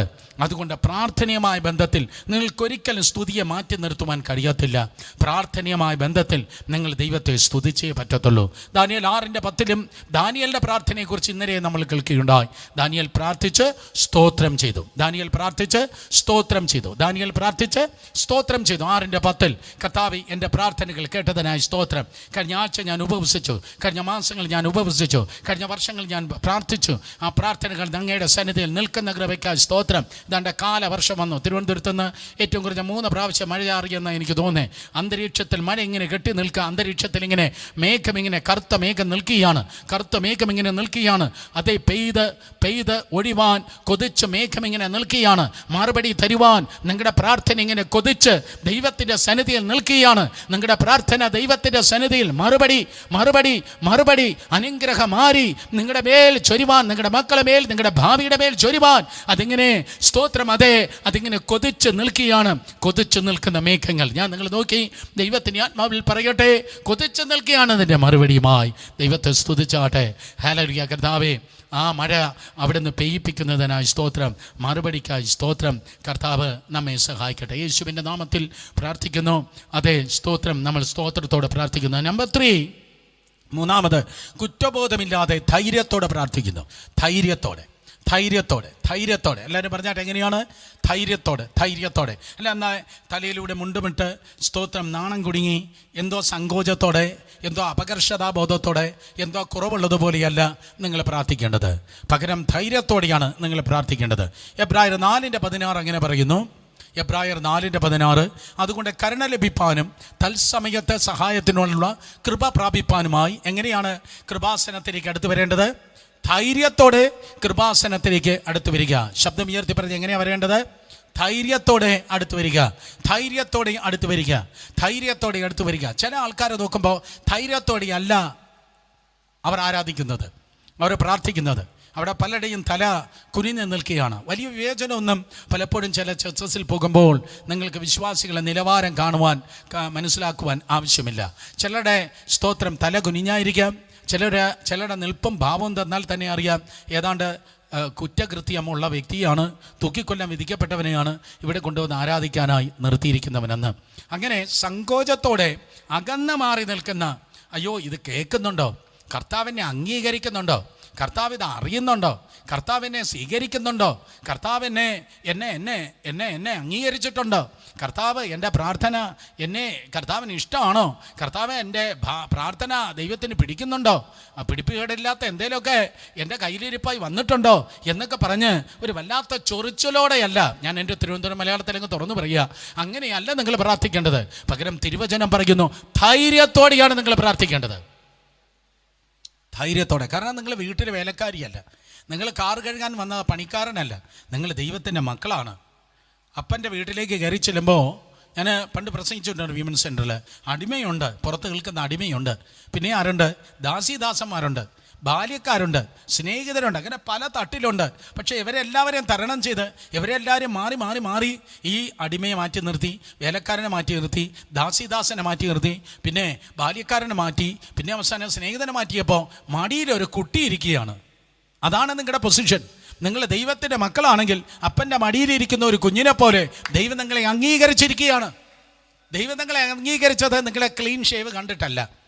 ദൈവം നിങ്ങളെ അംഗീകരിച്ചത് വലിയ പ്രസ്ഥാനത്തിൻ്റെ ഭാഗമായി നിങ്ങളിങ്ങനെ ആത്മീയ പടച്ചട്ടയും മേൽച്ചട്ടയും ഇട്ടത് കൊണ്ടല്ല. നിങ്ങളുടെ പ്രസ്ഥാനമല്ല നിങ്ങളെ നീതീകരിക്കുന്നത്, നിങ്ങളുടെ വെള്ളവസ്ത്രമല്ല നിങ്ങളെ നീതീകരിക്കുന്നത്, നിങ്ങളുടെ ആഭരണം മാറ്റിയതല്ല നിങ്ങളെ നീതീകരിക്കുന്നത്, നിങ്ങളുടെ മാനുഷികമായ ഒരു പ്രവൃത്തിയുമല്ല നിങ്ങൾ നീതീകരിക്കുന്നത്. അങ്ങനെയാണെങ്കിൽ നിങ്ങൾ മാതാഭക്തരായിപ്പോയി. ഞാൻ ഏതാണ്ടൊക്കെ പുറമേ കുറേ എന്തൊക്കെയോ ഞാൻ കാട്ടിക്കൂട്ടിയിട്ടുണ്ട് എന്ന് നിങ്ങൾ ചിന്തിക്കുന്നെങ്കിൽ, പഴയ നിയമത്തിൽ കർത്താവായ യേശുവിൻ്റെ കാലത്തെ ജീവിച്ചിരുന്ന പരീശനും 2021 നിങ്ങളുമായി യാതൊരു വ്യത്യാസമില്ല. സ്തോത്രം. പകരം കർത്താവ് എങ്ങനെയാണ് നിങ്ങളെ അംഗീകരിച്ചത്? യേശുവിൻ്റെ വിലയേറിയ രക്തത്താലാണ് നിങ്ങളെ അംഗീകരിച്ചത്. അല്ലാതെ ഞാൻ ഏതാണ്ട് അങ്ങ് ചെയ്തത് കൊണ്ട് കർത്താവ് എന്നെ അപ്പോൾ പിന്നെ കർത്താവിൻ്റെ രക്തം അങ്ങ് വേസ്റ്റായി പോയില്ലേ? എങ്കിൽ പിന്നെ യേശു കർത്താവിൻ്റെ ക്രൂശ് മരണം വേസ്റ്റായി പോയില്ലേ? ചുമ്മാതായി പോയില്ലേ? ഇത് നേരത്തെ അങ്ങ് ചെയ്താൽ മതിയായിരുന്നല്ലോ. സ്തോത്രം. ചെത്തി മിനിക്ക് അതേ ബാർബർ ഷോപ്പ് മിനിസ്ട്രിയായി അങ്ങ് ജീവിച്ചാൽ മതിയായിരുന്നല്ലോ. അപ്പോൾ മനുഷ്യൻ്റെ നീതി പ്രവൃത്തി ദൈവത്തിൻ്റെ മുൻപിൽ കറപുരണ്ട തുണിയാണ്. ഇത് ചെയ്തോ, ഞാനിത് വേണ്ടെന്ന് പറയുന്നില്ല. ഞാനും ഫുൾ സ്ലീവ് ഷർട്ടിട്ടാണ് പ്രസംഗിക്കുന്നത്. ഞാനും ജലറ്റിൻ്റെ പരസ്യം പോലെ നന്നായിട്ട് ക്ലീൻ ചെയ്തിട്ടാണ് ഇന്ന് വന്നത്. പക്ഷേ ഇതൊന്നും അല്ല നമ്മെ നീതീകരിക്കുന്നത്. പിതാവായ ദൈവത്തിൻ്റെ സന്നിധിയിൽ നമ്മെ നീതീകരിക്കുന്നത് ഹാബേലിൻ്റെ രക്തത്തെക്കാൾ ഗുണകരമായി സംസാരിക്കുന്ന പുണ്യാഹ രക്തമാണ്. യേശുവിൻ്റെ രക്തത്താലാണ് നിനക്ക് നീതീകരണം. ആ വിശ്വാസത്താൽ കർത്താവായ supreme sacrifice at the cross of Calvary ക്രൂശിന്മേൽ വെളിപ്പെട്ടതായ ആ വലിയ സ്തോത്രം സാക്രിഫൈസ് ആണ്. അതാണ് നിങ്ങളെ ദൈവത്തിൻ്റെ കൃപയാൽ ദൈവത്തിൻ്റെ മക്കളായി അംഗീകരിക്കുന്നത്. അതുകൊണ്ട് വേറെ സ്തോത്രം നിങ്ങൾ അകന്ന് നിൽക്കേണ്ടവരല്ല. ഇനി ആരെങ്കിലും അകന്ന് നിൽക്കുന്നെങ്കിൽ മനസ്സിലാക്കണം എന്തോ കുഴപ്പമുണ്ട്. എനിക്ക് 10 വയസ്സോ മറ്റോ, 10 വയസ്സില്ല, ഒരു 8 വയസ്സ് 9 വയസ്സ് പ്രായമുള്ളപ്പോൾ പപ്പ ഗൾഫിലായിരുന്നു, എൻ്റെ പിതാവ് ഗൾഫിലായിരുന്നു. 4 നിറത്തിലുള്ളതായ ഒരു പേന കൊണ്ടുവന്നു. ഓരോ സ്തോത്രം നോബ് ഇങ്ങനെ താഴ്ത്തുമ്പോൾ ആദ്യം ബ്ലാക്ക്, പിന്നെ അത് മാറ്റുമ്പോൾ പിന്നെ ബ്ലൂ, പിന്നെ ഗ്രീന്, പിന്നെ റെഡ്. സ്തോത്രം. അപ്പോൾ ഈ ഒരു പേനയാണ്, അല്പം തടിച്ച ഒരു പേനയാണ്, അല്പം കട്ടിയുള്ള ഒരു പേന. പക്ഷേ ഇതിലൂടെ 4 നിറം വന്ന് ഇങ്ങനെ എഴുതുകയാണ്. ഞാൻ 4ാം ക്ലാസ്സിൽ പഠിക്കുകയാണ്. സ്കൂളിലെല്ലാവർക്കും ഭയങ്കര അത്ഭുതം. ടീച്ചേഴ്സ് പോലും ആ പെൻ എടുത്തു നോക്കി. സ്തോത്രം. ഒരു പേനയിൽ നിന്ന് 4 സ്തോത്രം മതി മഷി, 4 മഷി നന്നായിട്ടുണ്ട്. അന്ന് എനിക്ക് ഒരുവിധം നല്ല ഹാൻഡ് റൈറ്റിംഗ് ഉണ്ടായിരുന്നു. ഇപ്പം എനിക്ക് കൈക്കല്ല കഴിവ്, എനിക്ക് നാക്കിനാണ് കഴിവെന്ന് നിങ്ങൾ തന്നെ പറയുന്നു. സ്തോത്രം. പക്ഷേ ഓക്കെ, അതവിടെ നിൽക്കട്ടെ. അപ്പോൾ അങ്ങനെ സ്കൂളിൽ ഞാൻ പോയി ഈ 4 നിറത്തിലുള്ള ഈ പേനയൊക്കെ ഇങ്ങനെ എഴുതി ഇങ്ങനെ വന്ന് കുറേ നാൾ കഴിഞ്ഞപ്പോഴേക്കും ഏറ്റവും കൂടുതൽ ഞാൻ യൂസ് ചെയ്തത്, ഞാൻ ഇന്നലത്തെ പോലെ ഓർക്കുന്നു, ബ്ലാക്ക് അങ്ങ് തീർന്നു. ബ്ലൂ അങ്ങ് തീരാറായി വരുന്നു. അപ്പോൾ സുരേഷിനൊരു ഐഡിയ തോന്നി, ഇതെങ്ങനെയാണ് ഈ 4 പെന്ന് 4 നിറം ഒറ്റ പെന്നിൽ നിന്ന് എങ്ങനെയാണ് വരുന്നത്? അപ്പോൾ ഇതെങ്ങനെയാണ് ലോഡ് ചെയ്തിരിക്കുന്നത് എന്നറിയാനായിട്ട് നമ്മളങ്ങ് ശ്രമിച്ചു. അങ്ങനെ വലിച്ചു തുറന്നു നോക്കുമ്പോഴേക്കും സ്പ്രിങ് ആണ്. സ്തോത്രം. 4 ആ നിബാണോ അല്ല ട്യൂബാണോ, ആ മുഴുവൻ 4 സ്പ്രിങ്ങിലാണ്. എന്നിട്ട് നമ്മൾ തലയും കുത്തി നിന്ന് ഇതിനെ പുനഃസൃഷ്ടി നടത്താൻ നോക്കി. നടന്നില്ല. ഏകദേശം 4 ദിവസമായി. പപ്പ വരേണ്ട ദിവസമായി. പപ്പ 3 മാസത്തിലൊരിക്കൽ അബുദാബിയിൽ നിന്ന് വരികയാണ്. പക്ഷേ പപ്പ വരേണ്ട ദിവസം ആയപ്പോഴേക്കും സംഭവം പേന റെഡിയായില്ല. പേന സ്തോത്രം വീണിതെല്ലാരോ കിടക്കുന്നു ധരണിയിൽ എന്നതുപോലെ 12 പീസായി കിടക്കുകയാണ്. അവസാനം എന്ത് ചെയ്തു? നമ്മൾ ഇതാരും കാണാതിരിക്കാൻ ഒരു ചേനയുടെ അടിയിൽ കൊണ്ടുവന്ന് നമ്മളത് സ്ഥാപിച്ചു. പപ്പ വന്നു. സാധാരണ പപ്പ വരുമ്പോൾ നമ്മളിങ്ങനെ ഓടി പപ്പയുടെ അടുത്തേക്ക് പോകും, പപ്പയുടെ അടുത്ത് നിൽക്കും, സന്തോഷത്തോടെ നിൽക്കും. പക്ഷേ അപ്രാവശ്യം പപ്പയുടെ അടുത്ത് പോയില്ല. കുറച്ച് ദൂരെ ഇങ്ങനെ അകന്ന് നിൽക്കുകയാണ്. അകന്ന് നിൽക്കുകയാണ്. എൻ്റെ കൈയടി കാണുമ്പോഴേ അറിയാം അകന്ന് നിൽക്കുകയാണ്. കൈ ഉയർത്തുന്ന എത്രയോ ഉയർത്തത്തുള്ളൂ, ട്രാഫിക് പോലീസിനെ പോലെ എത്രയോ ഉയർത്തത്തുള്ളൂ. അവനെ കാണുമ്പോഴേ അറിയാം കയ്യിലിരിപ്പ് ശരിയല്ല, കയ്യിലിരിപ്പ് ശരിയല്ല. സ്തോത്രം. അപ്പോൾ പപ്പ ചോദിച്ചു, എന്താടാ ഇങ്ങനെ മാറിയിരിക്കുന്നത് മോൻ, എന്താ മാറിയിരിക്കുന്നത്? സ്തോത്രം. ഒരു 2-3 പ്രാവശ്യം നന്നായി നിർബന്ധിച്ച് വിളിച്ചപ്പോഴാണ് നമ്മൾ അടുത്ത് പോയത്. പക്ഷേ ഒരു 3 ദിവസം കഴിഞ്ഞപ്പോൾ നമ്മൾ സ്കൂളിൽ ഇരിക്കുന്ന വേളയിൽ പപ്പ പറഞ്ഞു, ആ ഫ്രണ്ടിലൊക്കെ നല്ല കാടുണ്ട്, നമുക്കൊരു കാര്യം ചെയ്യാം, ആ ചേനയുടെ മൂടും ആ വാഴയുടെ ചുവടും ഒക്കെ നമുക്കൊന്ന് ക്ലീൻ ചെയ്യാം. ക്ലീൻ ചെയ്തപ്പോഴേക്കും നമ്മുടെ പേന ഇതാ ഉയർത്തെഴുന്നേറ്റു. നമ്മുടെ പേന. അപ്പോൾ പപ്പയ്ക്ക് മനസ്സിലായി 12 കഷണമായി പേന തുന്നമ്പാടി കിടന്നത് കൊണ്ടാണ് നമ്മൾ പപ്പയുമായിട്ട് ഡിസ്റ്റൻസ് ഇട്ടത്. ഇന്ന് രാത്രി മനസ്സിലാക്ക്, നിങ്ങളുടെ ജീവിതത്തിലുള്ളതായ കാര്യാതി എന്തോ കുഴപ്പമുണ്ടെങ്കിലും, നിനക്ക് എന്തൊക്കെ ഡിഫക്ട്സ് ഉണ്ടെങ്കിലും, there is power in the blood of Jesus. Hallelujah. സ്വർഗത്തിലെ പപ്പ നിനക്കൊരു പരിഹാരം തന്നിട്ടുണ്ട്. അതാണ് യേശുവിൻ്റെ രക്തം. ചതഞ്ഞോടെ ഒടിക്കാത്ത ദൈവം, പുകയുന്ന തിരിയെ കെടുത്താത്ത ദൈവം. ഇന്നല്ലെങ്കിൽ വാക്കിൽ, പ്രവൃത്തിയിൽ, നോട്ടത്തിൽ, ശുശ്രൂഷയിലൊക്കെ എന്തൊക്കെ തരത്തിലുള്ള സ്തോത്രം അതേ മിസ്റ്റേക്കുകളാണോ നിങ്ങളുടെ ജീവിതത്തിലുള്ളത്, അതിൽ നിന്ന് നിങ്ങളെ വിടുവിച്ചെടുത്ത് ദൈവത്തിൻ്റെ കൃപയിലാക്കട്ടെ. അതുകൊണ്ട് സ്തോത്രം. സാത്താൻ നിങ്ങളെ നോക്കി പറയും, നിൻ്റെ പേന ശരിയല്ല, നിൻ്റെ പെൻസിൽ ശരിയല്ല, നിൻ്റെ വാക്ക് തെറ്റിപ്പോയി, നിൻ്റെ പ്രവൃത്തി തെറ്റിപ്പോയി, നിനക്കത് ശരിയല്ല, ഇത് ശരിയല്ലെന്ന് പറഞ്ഞ് സാത്താൻ നിന്നെ കുറ്റം പറയും. സാത്താൻ്റെ പര്യായ പദങ്ങൾ ഇതാണ് അക്യൂസർ. സ്തോത്രം. സഹോദര വർഗത്തെ കുറ്റം പറയുന്നവനാണ് സാത്താൻ. വെളിപ്പാട് പുസ്തകം 12-ാം അധ്യായം 10-11 വാക്യങ്ങൾ വായിക്കുമ്പോൾ സഹോദര വർഗത്തെ, സഹോദരന്മാരെ കർത്താവിൻ്റെ സന്നിധിയിൽ കുറ്റം വിധിക്കുന്നവനാണ് സാത്താനെന്ന് തിരുവചനം സ്തോത്രം പറയുന്നു. അതെ, വെളിപ്പാട് പുസ്തകം 12-ന്റെ 10-ാം വാക്യം വായിക്കുമ്പോൾ അതിൻ്റെ അവസാന ഭാഗം, നമ്മുടെ സഹോദരന്മാരെ രാപകൽ ദൈവസന്നിധിയിൽ കുറ്റം ചുമത്തുന്ന അപവാദി തള്ളിയിട്ട് കളഞ്ഞല്ലോ. സഹോദരന്മാർ, കൂട്ടുവേലക്കാർ, കൂട്ടുശുശ്രൂഷകർ, സഹവിശ്വാസികൾ, അവരെ കുറ്റം പറയുന്നവർ, അവരാരാണ്? കുറ്റം പറയുന്നവൻ അപവാദിയായ സാത്താനാണ്. അത് കേൾക്കല്ലേ, കുറ്റം പറയുന്നത് കേൾക്കല്ലേ. അടുത്തിരിക്കുന്നവർ നോക്കി പറ, കുറ്റം പറയുന്നത് കേൾക്കല്ലേ. അത് ദൈവ ശബ്ദമല്ല, അത് ആരുടെ ശബ്ദമാണ്? പിശാചിൻ്റെ ശബ്ദമാണ്. സ്തോത്രം. സെഖരിയ 3-ാം അധ്യായം 1-2 വാക്യങ്ങൾ വായിക്കുമ്പോൾ അവിടെയും തിരുവചനം പറയുന്നു, യോശുവയുടെ മുഷിഞ്ഞ വസ്ത്രം കണ്ടിട്ട് അവിടെയും കുറ്റം പറവാനായി സാത്താൻ നിൽക്കുകയാണ്. സാത്താൻ്റെ പ്രധാന തൊഴിലാണ് അവൻ കുറ്റം പറയുന്നു. സാത്താൻ പറയും, ദൈവം നിൻ്റെ പ്രാർത്ഥന അംഗീകരിക്കുന്നില്ല, ദൈവം നിൻ്റെ പ്രാർത്ഥന കേൾക്കുന്നില്ല, നിൻ്റെ പ്രാർത്ഥന ഇത്രയും നീ പ്രാർത്ഥിച്ചിട്ട് നിനക്ക് എന്തോ കിട്ടി എന്നൊക്കെ പറഞ്ഞ് സാത്താൻ നിൻ്റെ പ്രാർത്ഥനയെ മടുപ്പുളവാക്കുമ്പോൾ, സാത്താൻ നിൻ്റെ പ്രാർത്ഥനയെ കനൽക്കട്ടയിൽ നിന്ന് കരിക്കട്ടയാക്കുമ്പോൾ, നിന്റെ പ്രാർത്ഥനയെ ചാരം പൂണ്ടുന്ന അവസ്ഥയായി തീരുമ്പോൾ, ഇന്ന് രാത്രി യേശുവിൻ്റെ നാമത്തിൽ ദൈവത്തിൻ്റെ ജനം കർത്താവിൻ്റെ സന്നിധിയിൽ അതേ ബോൾഡ്നെസ്സോടെ, സ്തോത്രം, ധൈര്യത്തോടെ കൃപാസനത്തിലേക്ക് ദൈവത്തിൻ്റെ സന്നിധിയിൽ അടുത്തു വന്നാട്ടെ. അല്ലാതെ സ്തോത്രം അരപ്പരുവത്തിൽ ഇങ്ങനെ തുളുമ്പി നിന്നല്ല നിങ്ങളായിരിക്കേണ്ടത്. പകരം ദൈവത്തിൻ്റെ സന്നിധിയിൽ വേവർ ചെയ്യല്ല. യാക്കോബിൻ്റെ ലേഖനം 1-ാം അധ്യായം അതിൻ്റെ 8-ാം വാക്യം, യാക്കോബ് 1-8 വായിക്കുമ്പോൾ അവിടെ വേദപുസ്തകം പറയുന്നു, സ്തോത്രം, ഇരുമനസ്സുള്ള മനുഷ്യൻ തൻ്റെ വഴികളൊക്കെയും അസ്ഥിരനായിരിക്കുന്നു. അയ്യോ, ഇത് ലഭിക്കത്തില്ലയോ, ദൈവം എന്നെ കേൾക്കത്തില്ലയോ, ദൈവം എന്നെ അംഗീകരിക്കത്തില്ലയോ. അങ്ങനെയല്ല നിങ്ങൾ പ്രാർത്ഥിക്കേണ്ടത്. ധൈര്യമായി, നീ എൻ്റെ അപ്പനാണ്, ഞാൻ നിൻ്റെ മകനുമാണ്. നീ എൻ്റെ അപ്പനുമാണ്, ഞാൻ നിൻ്റെ മകനുമാണ്. ഒരു മനുഷ്യന്, ഒരു ഭൂതത്തിന്, ഒരു സ്തോത്രം അക്യൂസറിന്, ഒരു ക്രിറ്റിസിസംകാരന്, ഒരു വിദൂഷകന്, ഒരു പരദേശിക്ക് എനിക്കും എൻ്റെ അപ്പനും എതിരെ നിന്ന് കയറി വരുവാൻ തക്കൊന്നും കഴിയത്തില്ല. നിൻ്റെ പൈതലാക്കി എന്നെ തീർക്കുവാൻ വേണ്ടിയാണ് അവിടെ എന്നെ ക്രൂശിന്മേൽ എനിക്ക് വേണ്ടി മരിച്ചത്. എബ്രായലേഖനം 10:19 പറയുന്നു, അവൻ്റെ സന്നിധിയിലേക്ക് കടന്നു പോകുവാൻ പുതുവഴി അവന് എനിക്ക് വേണ്ടി ഒരുക്കി കഴിഞ്ഞു. അതുകൊണ്ടാണ് ദേവാലയത്തിലെ തിരശ്ശീല 2ആയി കീറപ്പെട്ടത്. അവൻ്റെ കൃപാസനത്തിലേക്ക് കയറി ചെല്ലാൻ ദേവാലയത്തിലെ തിരശ്ശീല 2ആയി സ്തോത്രം കീറപ്പെട്ടു. അതുകൊണ്ട് സഹോദരന്മാരെ, യേശു ദേഹം എന്ന തിരശ്ശീലയിൽ കൂടി നമുക്ക് പ്രതിഷ്ഠിച്ച ജീവന്റെ പുതുവഴിയായി സകലത്തെ നിവർത്തിയായി എന്ന് പറഞ്ഞപ്പോൾ ദേവാലയത്തിൽ നിന്ന് 100 കണക്കിന് പുരോഹിതന്മാര് ഒരു തുണി കീറുന്ന ശബ്ദം കേട്ടു. അത് കർട്ടൻ സ്തോത്രം കീറുകയാണ്. ഒരിക്കൽ കൂടെ സകലത്തെ നിവർത്തിയായി എന്ന പാളയത്തിന് പുറത്തെ കർത്താവ് യേശു ക്രിസ്തു ശക്തിയോടെ പറയുമ്പോൾ ദേവാലയത്തിനകത്ത് ആ ശബ്ദത്തിന്റെ റിഫ്ലക്ഷൻ, ആ ശബ്ദത്തിന്റെ എക്കോ വെളിപ്പെട്ടു. Oh glory! തിരശ്ശീല കീറപ്പെട്ടു. അതുകൊണ്ട് സ്വർഗത്തിലെ ദൈവത്തിനും നിനക്ക് മധ്യത്തിൽ ഇടയ്ക്ക് കയറി നിൽക്കാൻ ഒരു റവറൻഡിനും ഒരു ബിഷപ്പിനും ഒരു പാസ്റ്ററിനും ഒരു പ്രവാചകനും ഒരു മനുഷ്യനും ഒരു ഭൂതത്തിനും കഴിയത്തില്ല. വീട്ടുമാറുടെ ചെകുത്താനെ, ഞാൻ എൻ്റെ അപ്പൻ്റെ അടുക്കൽ ധൈര്യത്തോളം കടന്നു പോകട്ടെ. ധൈര്യത്തോളം കടന്നു വന്ന ധൈര്യത്തോടെയാണ് കർത്താവിൻ്റെ സന്നിധിയിൽ സ്തോത്രം നിങ്ങൾ പ്രാർത്ഥിക്കേണ്ടത്. കടന്നു വന്നേ 66-ാം സങ്കീർത്തനം 18-ാം വാക്യം. 6-ാം സങ്കീർത്തനം അതിൻ്റെ 18-ാം വാക്യം വായിക്കുമ്പോൾ ദൈവത്തിൻ്റെ വചനത്തിൽ അവിടെയും സ്തോത്രം ധൈര്യത്തെക്കുറിച്ച് വേദപുസ്തകം പറയുന്നു. 66-18 ഞാൻ എൻ്റെ ഹൃദയത്തിൽ അകൃത്യം കരുതിയിരുന്നെങ്കിൽ കർത്താവ് കേൾക്കയില്ലായിരുന്നു. അർത്ഥം സങ്കീർത്തക്കാരൻ പറയുകയാണ്, എൻ്റെ ഹൃദയം ശുദ്ധിയുള്ള ഹൃദയമാണ്. എൻ്റെ ഹൃദയം കണ്ടുപിടിക്കുന്ന ഒരു മെഷീനും ഇന്ന് ലോകത്തിലില്ല. ഒരു സ്കാനിങ്ങിന് എൻ്റെ ഹൃദയത്തെ കാണാൻ കണ്ണില്ല. ഒരു എക്സ്റേക്ക് എൻ്റെ ഹൃദയത്തെ കാണാൻ കണ്ണില്ല.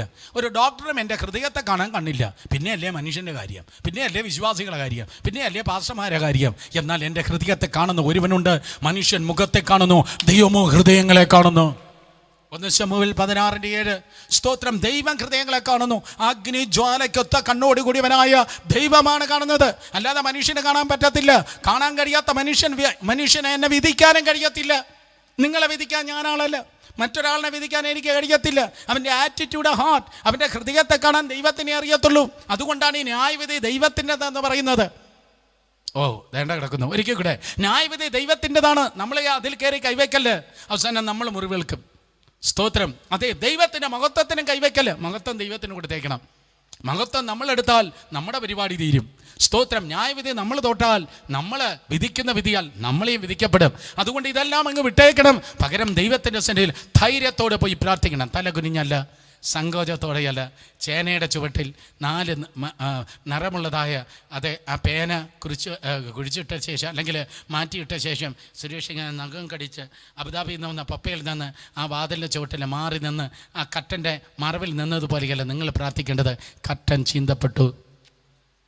സ്തോത്രം. ദേവാലയത്തിലെ കട്ടൻ ചീന്തപ്പെട്ടത് കൊണ്ട് യേശുവിൻ്റെ രക്തത്തിലൂടെ നടന്ന് നിൻ്റെ നീതി പ്രവൃത്തിയിലൂടെയല്ല, നിൻ്റെ സംഘടനയിലൂടെയല്ല, നിൻ്റെ ഉപദേശത്തിലൂടെയല്ല. അയ്യോ, നിൻ്റെ ഉപദേശമല്ല, യേശുവിൻ്റെ രക്തമാണ് നിന്നെ നീതിമാനാക്കുന്നത്. നിൻ്റെ ചത്ത ഉപദേശമല്ല, നിൻ്റെ പ്രസംഗമല്ല നീതിമാനാക്കുന്നത്. സ്തോത്രം. നിന്റെ വാചകമടിയല്ല നിന്നെ നീതിമാനാക്കുന്നത്. സ്തോത്രം. നിന്റെ പാരമ്പര്യമല്ല നിന്നെ നീതിമാനാക്കുന്നത്.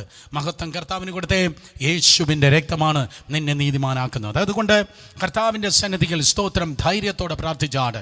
അനേക വിശ്വാസികൾക്കുള്ള ഈ ദിവസങ്ങളുള്ള കുഴപ്പമാണ് സ്തോത്രം. പലരും പ്രാർത്ഥിക്കുന്നത് കുറ്റബോധത്തിലാണ് പ്രാർത്ഥിക്കുന്നത്. കുറ്റബോധം എന്ന് പറയുന്നത് നിങ്ങളുടെ വിശ്വാസത്തെ ഇളക്കുകയാണ്, നിങ്ങളുടെ വിശ്വാസത്തെ തകർക്കുകയാണ്. ഉദാഹരണമായി രൂബേനെ നോക്കിയേ. രൂബേൻ, ഉൽപ്പത്തി പുസ്തകം 48:4 വായിക്കുമ്പോൾ യാക്കോബിത സ്തോത്രം രൂബേനെ കുറിച്ച് ദൂത് പറയുകയാണ്. യാക്കോബിത രൂബേനെ കുറിച്ച് പ്രവചനം പറയുകയാണ്. രൂബേൻ ജ്യേഷ്ഠാവകാശം അവനെ നഷ്ടപ്പെട്ടു. നിങ്ങൾക്കറിയാം, ജ്യേഷ്ഠാവകാശം രൂബേനെ നഷ്ടപ്പെട്ടു. രൂബേനായിരുന്നു ആ വീട്ടിലെ സീനിയർ. രൂബേനായിരുന്നു ആ വീട്ടിലെ ഏറ്റവും മൂത്ത അച്ചാച്ചൻ, ഏറ്റവും മൂത്ത ജ്യേഷ്ഠൻ. സ്തോത്രം രൂബേനായിരുന്നു. പക്ഷേ പൗരോഹിത്യ അനുഗ്രഹം ലേവി കൊണ്ടുപോയി, രാജ്യത്തെ അനുഗ്രഹം ആര് കൊണ്ടുപോയി?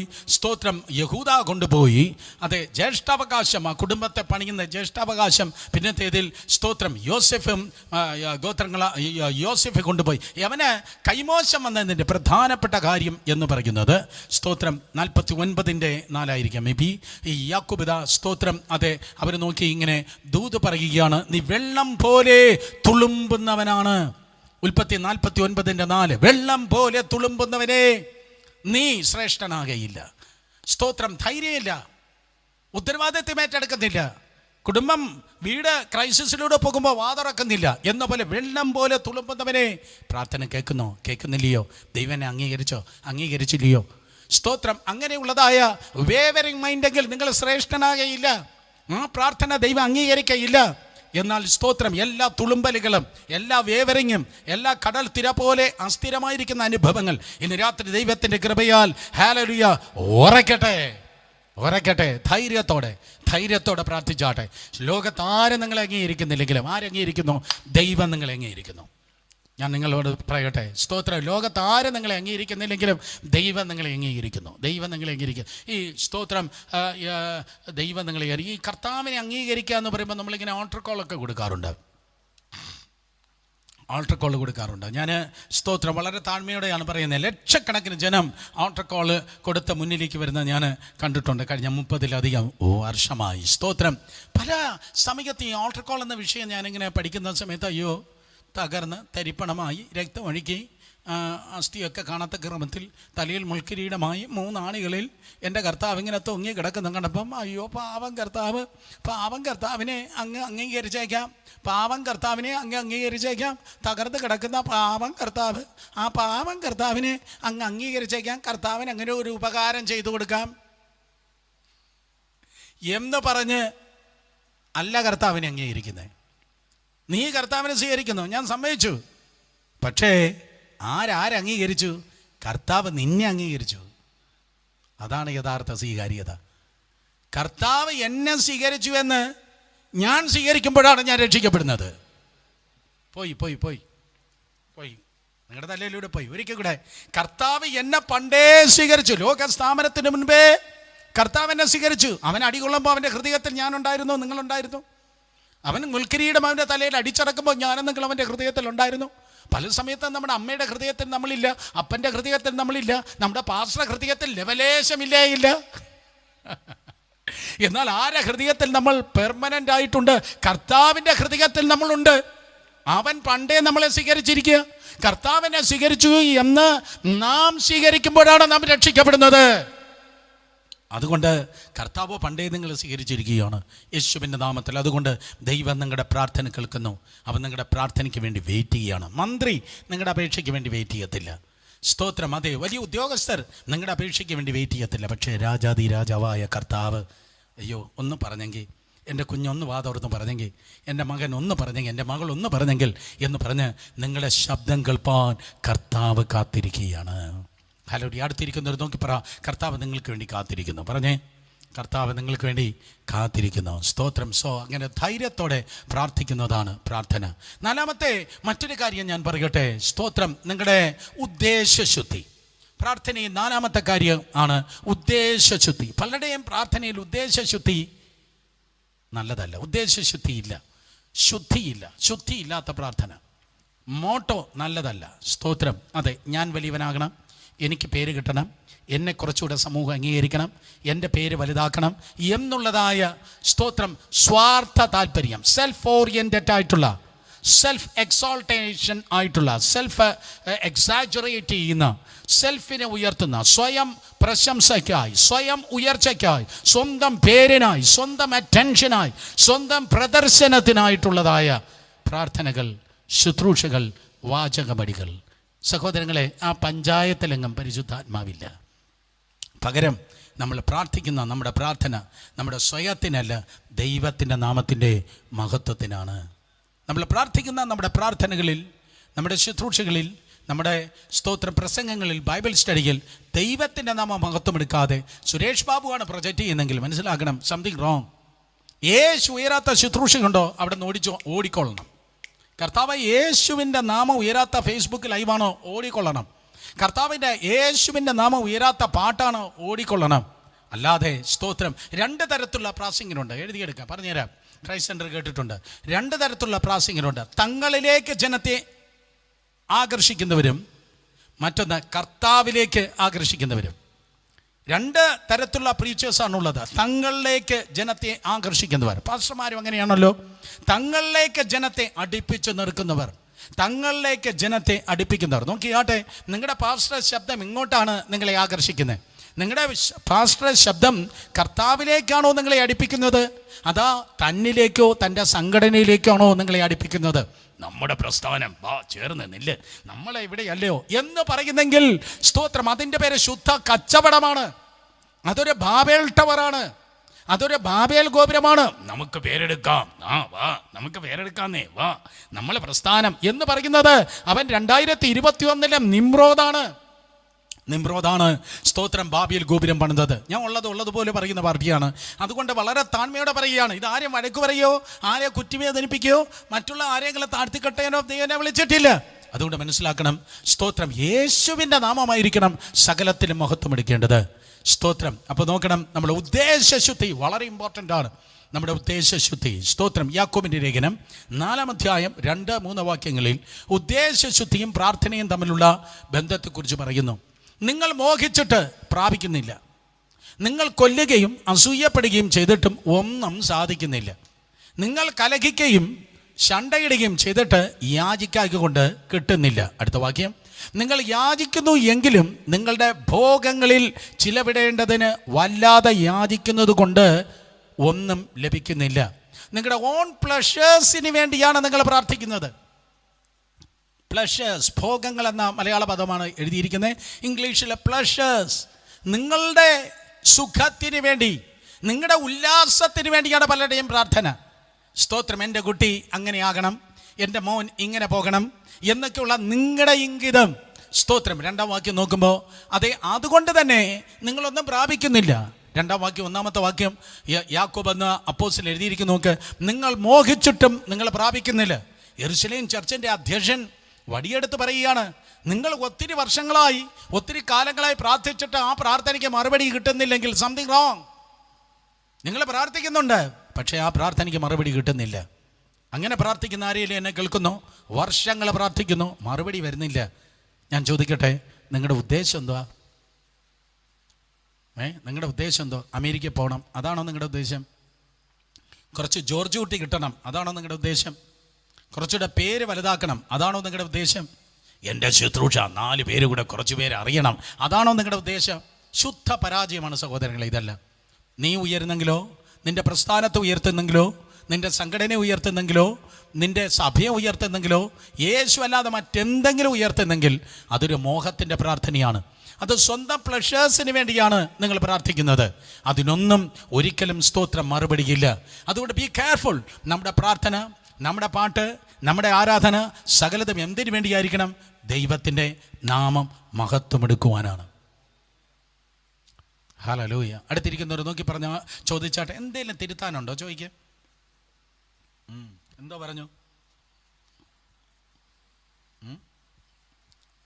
എന്തോ പറഞ്ഞു? സെൽഫ് സെൻറ്റേഡ് അല്ല പ്രയർ, ക്രൈസ്റ്റ് സെൻറ്റേഡ് ആണ് പ്രയർ. ക്രിസ്തു കേന്ദ്രീകൃതമാണ് പ്രാർത്ഥന, അല്ലാതെ സ്വയം കേന്ദ്രീകൃതമല്ല പ്രാർത്ഥന. നിങ്ങളുടെ കഴിഞ്ഞ ദിവസങ്ങളിലുള്ള പ്രാർത്ഥന ഒന്ന് റെക്കോർഡ് ചെയ്തിട്ടൊന്ന് കേൾക്കണം. കർത്താവേ എനിക്ക് തരണമേ കർത്താവേ, അത് തന്നെ തരണമേ കർത്താവേ, അങ്ങോട്ടും പോകത്തില്ല, ഇങ്ങോട്ടും പോകത്തില്ല, മുന്നോട്ടും പോകത്തില്ല, പുറകോട്ടും പോകത്തില്ല കർത്താവേ, അത് തന്നെ. സ്തോത്രം. എത്രത്തോളം ദൈവം നാമം മഹത്വം എടുക്കുന്ന സഹോദരങ്ങളെ. മഹാപുരോഹിത പ്രാർത്ഥനയാണ് പുതിയ നിയമത്തിലെ ഏറ്റവും വലിയ പ്രാർത്ഥന. യോഹന്നാൻ സുവിശേഷം 17-ാം അധ്യായം, മഹാപുരോഹിത പ്രാർത്ഥന. ഗദശമനത്തോട്ടത്തിൽ കിടന്ന് വിയർപ്പിനെ രക്തമാക്കി പിടഞ്ഞ് പ്രാർത്ഥിക്കുന്ന പ്രാർത്ഥന, മഹാപുരോഹിത പ്രാർത്ഥന. അതിൻ്റെ ആദ്യത്തെ 5 വാക്യം തന്നെ നിങ്ങൾ വായിച്ചു നോക്കുമ്പോൾ അവിടെ ഒരിക്കൽ പോലും സ്തോത്രം, അതെ, ഒരിക്കൽ പോലും ഭൗതികമായ ഒരു കാര്യം ഉയരാൻ വേണ്ടി യേശു പ്രാർത്ഥിക്കുന്നില്ല. പിതാവേ, നാഴിക വന്നിരിക്കുന്നു, നിന്റെ പുത്രൻ നിന്നിൽ മഹത്വപ്പെടേണ്ടതിന് പുത്രനെ മഹത്വപ്പെടുത്തണമേ. അപ്പോൾ സ്തോത്രം, ദൈവനാമം മഹത്വപ്പെടാൻ വേണ്ടിയാണ് യേശു പ്രാർത്ഥിച്ചത്. ഈ ക്രൂശിനെ ഒന്ന് മാറ്റിത്താ, എനിക്ക് അടികളല്ലാതെ എന്നെ സൂക്ഷിക്ക്, ഈ ക്രൈസിസിൽ എന്നെ പുറത്തു കൊണ്ടാ, ഇതൊന്നുമല്ല എങ്കിലും എൻ്റെ ഇഷ്ടമല്ല. ബാക്കി പറ, നിൻ്റെ ഇഷ്ടം എന്നിൽ നിറവേറണമേ എന്ന് പറഞ്ഞ് സബ്മിറ്റ് ചെയ്തത്. I'm ready to go through all these crisis, this tyranny. ഈ പ്രോബ്ലംസിലൂടെ, ഈ ഗദശമനയിലൂടെ, ഈ ക്രൂശിലൂടെ, ഈ അടിപ്പിണറിലൂടെ, എക്സെട്രാ എക്സെട്രാ. നിങ്ങൾക്കറിയാം, ഗദശമന മുതൽ ഗോൽഗോഥ വരെയുള്ള ഈ പാടിലൂടെ ഞാൻ കടന്നു പോകാം, ഈ ക്രൈസിസിലൂടെ ഞാൻ കടന്നു പോകാം, ഈ കണ്ണുനീരിൽ താഴ്വരയിലൂടെ ഞാൻ കടന്നു പോകാം. പക്ഷേ എന്തായിരിക്കണം? സ്തോത്രം, അങ്ങയുടെ നാമം എന്നിൽ മഹത്വം എടുക്കണം. അതിൻ്റെ പേരാണ് കമ്മിറ്റ്മെൻറ്റ്. അല്ലാതെ കക്ഷത്തിരിക്കുന്നത് പോകാനും പാടില്ല, ഉത്തരത്തിലിരിക്കുന്നത് എടുക്കാൻ വേണമെന്ന് ഏതോ തിരുവനന്തപുരംകാരനെ പഠിപ്പിച്ചതുപോലെ സ്തോത്രം, അതെ, ഷോർട്ട് കട്ട് മിനിസ്ട്രി ഇൻ്റർനാഷണൽ അല്ല. ഏത് തീയിലൂടെ ഞാൻ പോയാലും, ഏത് വെള്ളത്തിലൂടെ പോയാലും, ഞാനാം കുന്തിരിക്കം ആ തീയിൽ വീഴുമ്പോൾ ആ സുഗന്ധത്തിൻ്റെ പുക ഇതാ പുറത്തു വരട്ടെ. ഗ്ലോറിഫൈ ദൈ നെയിം, ഗ്ലോറിഫൈ ദൈ നെയിം. അങ്ങയുടെ നാമം മഹത്വമെടുക്കണമേ, അങ്ങയുടെ നാമം എന്നിൽ മഹത്വമെടുക്കണമേ, അങ്ങയുടെ നാമം എൻ്റെ കുഞ്ഞിലൂടെ മഹത്വമെടുക്കണമേ, അങ്ങയുടെ നാമം എൻ്റെ കുടുംബത്തിലൂടെ മഹത്വമെടുക്കണമേ. എന്ന് വിചാരിച്ച് എൻ്റെ പിള്ളേരെ നോക്കി അവർക്ക് MBBS വേണ്ട, അവർക്ക് BTech വേണ്ട, അവർക്ക് മാസ്റ്റേഴ്സ് വേണ്ട, അവർക്ക് PhD വേണ്ട എന്നല്ല ആത്മീയ പിതാവാകുന്ന ഞാൻ സ്തോത്രം ആഗ്രഹിക്കുന്നത്. ഞാൻ കാണുന്ന നല്ല ചിത്രങ്ങളാണ് കാണുന്നത്. ഞാൻ ഇങ്ങനെ കാണുക, ഞാൻ ദുബായിൽ ഇറങ്ങുമ്പോൾ, ഖത്തറിൽ ഇറങ്ങുമ്പോൾ എൻ്റെ പിള്ളേർ വന്ന് സ്തോത്രം എന്നെ കൂട്ടിക്കൊണ്ട് പോകുന്നത്. ഞാൻ ടൊറോണ്ടോയിൽ ഇറങ്ങുമ്പോൾ, അല്ലെങ്കിൽ ന്യൂയോർക്ക് ഇറങ്ങുമ്പോൾ, വേറെ ലോകത്തിൽ എവിടെയെങ്കിലും ഇറങ്ങുമ്പോൾ അവർ നല്ല ഉദ്യോഗസ്ഥരായി ദൈവകൃപയിലായിരിക്കുന്നത്. പക്ഷേ അവർ ഖത്തറിലെ റിയാലും, അവർ ദുബായിലെ ദ്രഹവും, അവർ ഡൽഹിയിലെ വലിയ നോട്ട് കെട്ടും, അവർ സ്തോത്രം അതേ ടൊറോണ്ടോയിലെ കനേഡിയൻ ഡോളറും ന്യൂയോർക്കിലെ അമേരിക്കൻ ഡോളറും ഒക്കെ വാങ്ങുന്നത് അവൻ്റെ വയറ് വീർപ്പിക്കാനല്ല, ദൈവത്തിൻ്റെ നാമ മഹത്വം എടുക്കാനായിരിക്കണം. അല്ലാതെ താഴത്തെ മറ്റേ ചേട്ടനേക്കാൾ എൻ്റെ മോൻ കുറച്ചുകൂടെ വലുതാകണം എന്നുള്ള മത്സരമല്ല, സ്വാർത്ഥതയല്ല. സ്തോത്രം, മത്സരത്തിന് ദൈവം കൂട്ടു നിൽക്കത്തില്ല. ഒരിക്കൽ കൂടെ മത്സരത്തിന് ദൈവം കൂട്ടു നിൽക്കത്തില്ല, അസൂയക്ക് ദൈവം കൂട്ടു നിൽക്കത്തില്ല. സ്തോത്രം, യാക്കോബിൻ്റെ ലേഖനം തന്നെ ആ വാക്യം ഒരിക്കൽ കൂടെ ഒന്ന് തന്നാൽ, എൻ്റെ 2-3 വാക്യങ്ങൾ. സ്തോത്രം, മത്സരത്തിന് ദൈവം കൂട്ടു നിൽക്കത്തില്ല. ഇന്നത്തോടെ മത്സര പ്രാർത്ഥനകളിൽ നിന്ന് നമുക്ക് പുറത്തു പോകാം. ഹല്ലേലൂയ. മത്സരത്തിന് ദൈവം കൂട്ടു നിൽക്കത്തില്ല, മോഹങ്ങൾക്ക് ദൈവം കൂട്ടു നിൽക്കത്തില്ല, അസൂയക്ക് ദൈവം കൂട്ടു നിൽക്കത്തില്ല, കലഹങ്ങൾക്ക് ദൈവം കൂട്ടു നിൽക്കത്തില്ല, ശണ്ടയിടലിന് ദൈവം കൂട്ടു നിൽക്കത്തില്ല. യാക്കോബിൻ്റെ ലേഖനം 4:2 ചില വാക്കുകളാണ് ഞാൻ പറഞ്ഞത്. മോഹം, അസൂയ, ശണ്ട, കൊല്ലുക, സ്തോത്രം, യാചിക്കുക, എക്സെട്രാ എക്സെട്രാ. അതുകൊണ്ട് സ്തോത്രം, നമ്മുടെ ആറ്റിറ്റ്യൂഡ് നല്ലതാകണം. നിങ്ങളുടെ നല്ല മനോഭാവത്തിൽ പ്രാർത്ഥിക്കുന്ന പ്രാർത്ഥനകൾക്ക്, ശുദ്ധ മനോഭാവങ്ങളിൽ പ്രാർത്ഥിക്കുന്ന പ്രാർത്ഥനകൾക്ക് ദൈവം മറുപടി തരത്തുള്ളൂ. ഇല്ലെങ്കിൽ പ്രാർത്ഥിച്ചു പക്ഷേ കിട്ടുന്നില്ല എന്ന് നിങ്ങൾ പരാജയപ്പെടും. സ്തോത്രം, കണ്ടീഷൻ നല്ല മനോഭാവത്തിൽ പ്രാർത്ഥിക്കുക. നമ്പർ 4 സ്തോത്രം. നമ്പർ 5 അഞ്ചാമതായി ഞാൻ പറയട്ടെ. സ്തോത്രം, റൈറ്റ് റിലേഷൻ, ശരിയായ ബന്ധങ്ങളോടെ പ്രാർത്ഥിക്കുക. അത് ദൈവമാണെങ്കിലും ദൈവത്തിൻ്റെ മക്കളാണെങ്കിലും, ദൈവമാണെങ്കിലും അയൽവാസിയാണെങ്കിലും, ദൈവമാണെങ്കിലും മറ്റ് പ്രിയപ്പെട്ടവരാണെങ്കിലും, ബന്ധങ്ങളെ തകർത്തല്ല പ്രാർത്ഥിക്കേണ്ടത്. സ്തോത്രം, വഴക്കിട്ടല്ല പ്രാർത്ഥിക്കേണ്ടത്. പകരം ശരിയായ ബന്ധങ്ങളോട് പ്രാർത്ഥിക്കുക. ഇതെല്ലാം ബേസിക് കാര്യങ്ങളാണ്. ശരിയായ ബന്ധങ്ങളോട്, നാത്തൂനോട് പിണങ്ങിയും, സ്തോത്രം, ചേട്ടൻ്റെ ഭാര്യയോട് ഉടക്കിയും, അമ്മായിയമ്മയോട് ഉടക്കിയും, ഭാര്യയും ഭർത്താവും തമ്മിൽ പിരിഞ്ഞും ഇരുന്നല്ല പ്രാർത്ഥിക്കേണ്ടത്. സ്തോത്രം, പകരം ദൈവത്തിൻ്റെ കൃപയാൽ ശരിയായ ബന്ധങ്ങളോടെ പ്രാർത്ഥിക്കുക. സ്തോത്രം. മർക്കോസ് വിശേഷം 11-ാം അധ്യായം 24-25. മർക്കോസ് വിശേഷം 11-ാം അധ്യായം 24-25. മർക്കോസ് വിശേഷം 11-ാം അധ്യായം 24-25. അതുകൊണ്ട് നിങ്ങൾ പ്രാർത്ഥിക്കുമ്പോൾ യാചിക്കുന്നതൊക്കെയും ലഭിച്ചു എന്ന് വിശ്വസിപ്പിൻ, എന്നാൽ അത് നിങ്ങൾക്കുണ്ടാകും എന്ന് ഞാൻ നിങ്ങളോട് പറയുന്നു. നിങ്ങൾ പ്രാർത്ഥിപ്പാൻ നിൽക്കുമ്പോൾ സ്വർഗസ്ഥനായ നിങ്ങളുടെ പിതാവ് നിങ്ങളുടെ പിഴകളെയും ക്ഷമിക്കേണ്ടതിന് നിങ്ങൾക്ക് ആരോടെങ്കിലും വല്ലതും ഉണ്ടെങ്കിൽ അവനോട് ക്ഷമിപ്പൻ.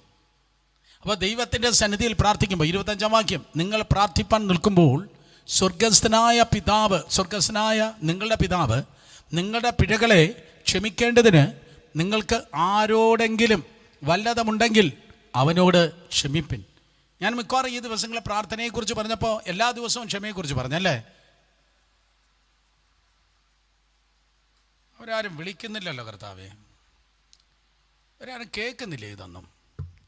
കാരണം ഈ ചിലരുടെ പ്രാർത്ഥന, സ്തോത്രം, ദൈവം കേൾക്കുന്നെങ്കിൽ അവർ പ്രാർത്ഥിക്കുന്നതിന് മുമ്പ് എനിക്ക് വിളി വരും. മനസ്സിലായോ? ചില പ്രാർത്ഥന ദൈവം കേൾക്കണമെങ്കിൽ സ്തോത്രം എന്ത് ചെയ്യണം? എനിക്ക് വിളി വരും. കാരണം നമുക്ക് പാര പണിതിട്ട് അവർ പ്രാർത്ഥിച്ചാൽ ആ പ്രാർത്ഥന ശബ്ദമലിനീകരണമാണ്. പകരം മനസ്സിലാക്കണം, നിങ്ങളുടെ പ്രാർത്ഥന, നിങ്ങളുടെ ആരാധന, നിങ്ങളുടെ ശുശ്രൂഷ അതൊക്കെ ദൈവത്താൽ അംഗീകരിക്കപ്പെടണമെങ്കിൽ എങ്ങനെയെങ്കിലും തള്ളിയത് കൊണ്ട് അത് നടക്കത്തില്ല, എങ്ങനെയെങ്കിലും കുറച്ച് ശബ്ദമിട്ടാൽ അത് കിട്ടത്തില്ല. ചിലർക്ക് അങ്ങനെ ചിന്തിക്കുകയാണ്. അത് നിങ്ങളുടെ വ്യാമോഹം മാത്രമാണ്. There is certain കണ്ടീഷൻ എന്ന് പറയുന്നത്, നിങ്ങൾ സ്തോത്രം, അതെ, നിങ്ങളുടെ പിഴകളെ ക്ഷമിക്കേണ്ടതിന് നിങ്ങൾക്ക് ആരോടെങ്കിലും വല്ലതും ഉണ്ടെങ്കിൽ അവരോട് ക്ഷമിപ്പീൻ. സ്തോത്രം. അപ്പോൾ എത്ര എമൗണ്ട് നിങ്ങൾ ക്ഷമിക്കോ അത്ര മാത്രമേ ദൈവം നിങ്ങളോട് ക്ഷമിക്കത്തുള്ളൂ. റൈറ്റ് അബി? സ്തോത്രം. ഞാൻ പകുതി ക്ഷമിച്ചാൽ മാത്രമേ ദൈവം എന്നോട് പകുതി ക്ഷമിക്കത്തുള്ളൂ. ഞാൻ 3/4 ക്ഷമിച്ചാൽ ദൈവം എന്നോട് 3/4 ക്ഷമിച്ചു. ഞാൻ 100% ക്ഷമിച്ചാൽ ദൈവം എന്നോട് 100% ക്ഷമിക്കും. സ്തോത്രം. അതുകൊണ്ട് ആത്മീയ ജീവിതം എന്ന് പറയുന്നത് എഴുതിയെടുക്കുക, ശത്രുക്കളില്ലാ ജീവിതം, ശത്രുക്കളില്ലാത്ത ജീവിതം. ഹല്ലേലൂയ. എന്ന് വിചാരിച്ച് നിങ്ങൾക്കേറെ പാര പണിയാൻ ഉണ്ടാക്കി ഇരിക്കുന്നവർ, നിങ്ങളെ പൂട്ടാനിരിക്കുന്നവർ, നിങ്ങളെ തകർക്കാനിരിക്കുന്നവർ, അവിടെ അടുക്കലേക്ക് നിങ്ങൾ ഇപ്പം തന്നെ ഇടിച്ച് കയറിപ്പോയി. അയ്യോ, ബ്രദർ സുരേഷ് ബാബുവിൻ്റെ നല്ലൊരു മീറ്റിംഗ് സാറ്റർഡേ ഞാൻ ഫേസ്ബുക്കിലോ യൂട്യൂബിലോ കണ്ടു, അതുകൊണ്ട് ഞാനിതാ വന്നെന്ന് പറഞ്ഞാൽ മൂന്നാം ലോകമായത്വമായിരിക്കും അവിടെ വീണ്ടും ഉണ്ടാകുന്നത്. അതല്ല ഞാൻ പറയുന്നത്. യോസെഫിന് ആരോടും കയ്പില്ലായിരുന്നു, യോസെഫിന് ആരോടും പകയില്ലായിരുന്നു, യോസെഫ് ആരെയും തേടിപ്പോയില്ല. സഹോദരന്മാർ യോസെഫിനെ തേടി വന്നു. ഐ ഗ്യാരണ്ടി യു, നിങ്ങളുടെ ശത്രുക്കൾക്ക് പോലും നിങ്ങളൊരു അനുഗ്രഹമാകുവാൻ പോകുകയാണ്. നിങ്ങളെ കരയിപ്പിച്ചവരുടെ കണ്ണുനീർ നിങ്ങൾ തുടയ്ക്കുവാൻ പോകുകയാണ്.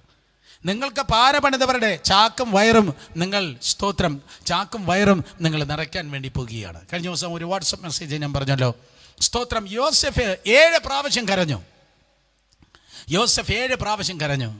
അപ്പോൾ ഞാൻ വിചാരിച്ചത് യോസെഫ് 7 പ്രാവശ്യം കരഞ്ഞു, അവനെ അസൂയ കണ്ടോ നോക്കിയപ്പോൾ അസൂയയോടെ അവർ തുച്ചു നോക്കുക, ചേടാ യോമൻ സ്വപ്നക്കാരൻ, അപ്പോഴായിരിക്കും അവൻ കരഞ്ഞത്. അവൻ്റെ വസ്ത്രം ഉരിയെടുത്തപ്പോൾ, അവൻ്റെ അങ്കി ഉരിയെടുത്തപ്പോൾ അപ്പോഴായിരിക്കും കരഞ്ഞത്.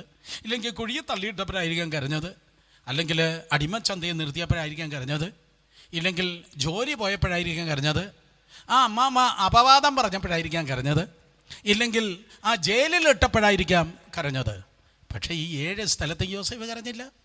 അവന്മാർ അസൂയ കൊണ്ടപ്പോഴോ, വസ്ത്രം ഉരിയപ്പോഴോ, പൊട്ടക്കിനിട്ടിട്ട് തള്ളിയിട്ടപ്പോഴോ, അടിമച്ചന്തയെ നിർത്തിയപ്പോഴോ, ജോലി പോയപ്പോഴോ, അമ്മാമ്മ നിറം പിടിച്ച കഥ പറഞ്ഞപ്പോഴോ, ജയിലിൽ വീണപ്പോഴോ ഒന്നും കരഞ്ഞില്ല.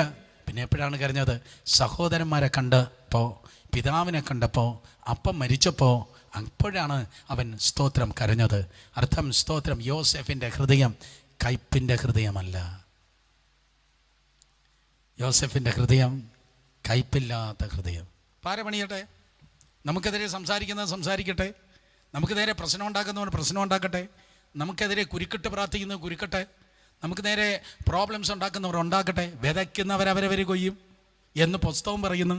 സ്തോത്രം. പക്ഷേ നമ്മുടെ ഹൃദയം എങ്ങനെ ഇരിക്കണം?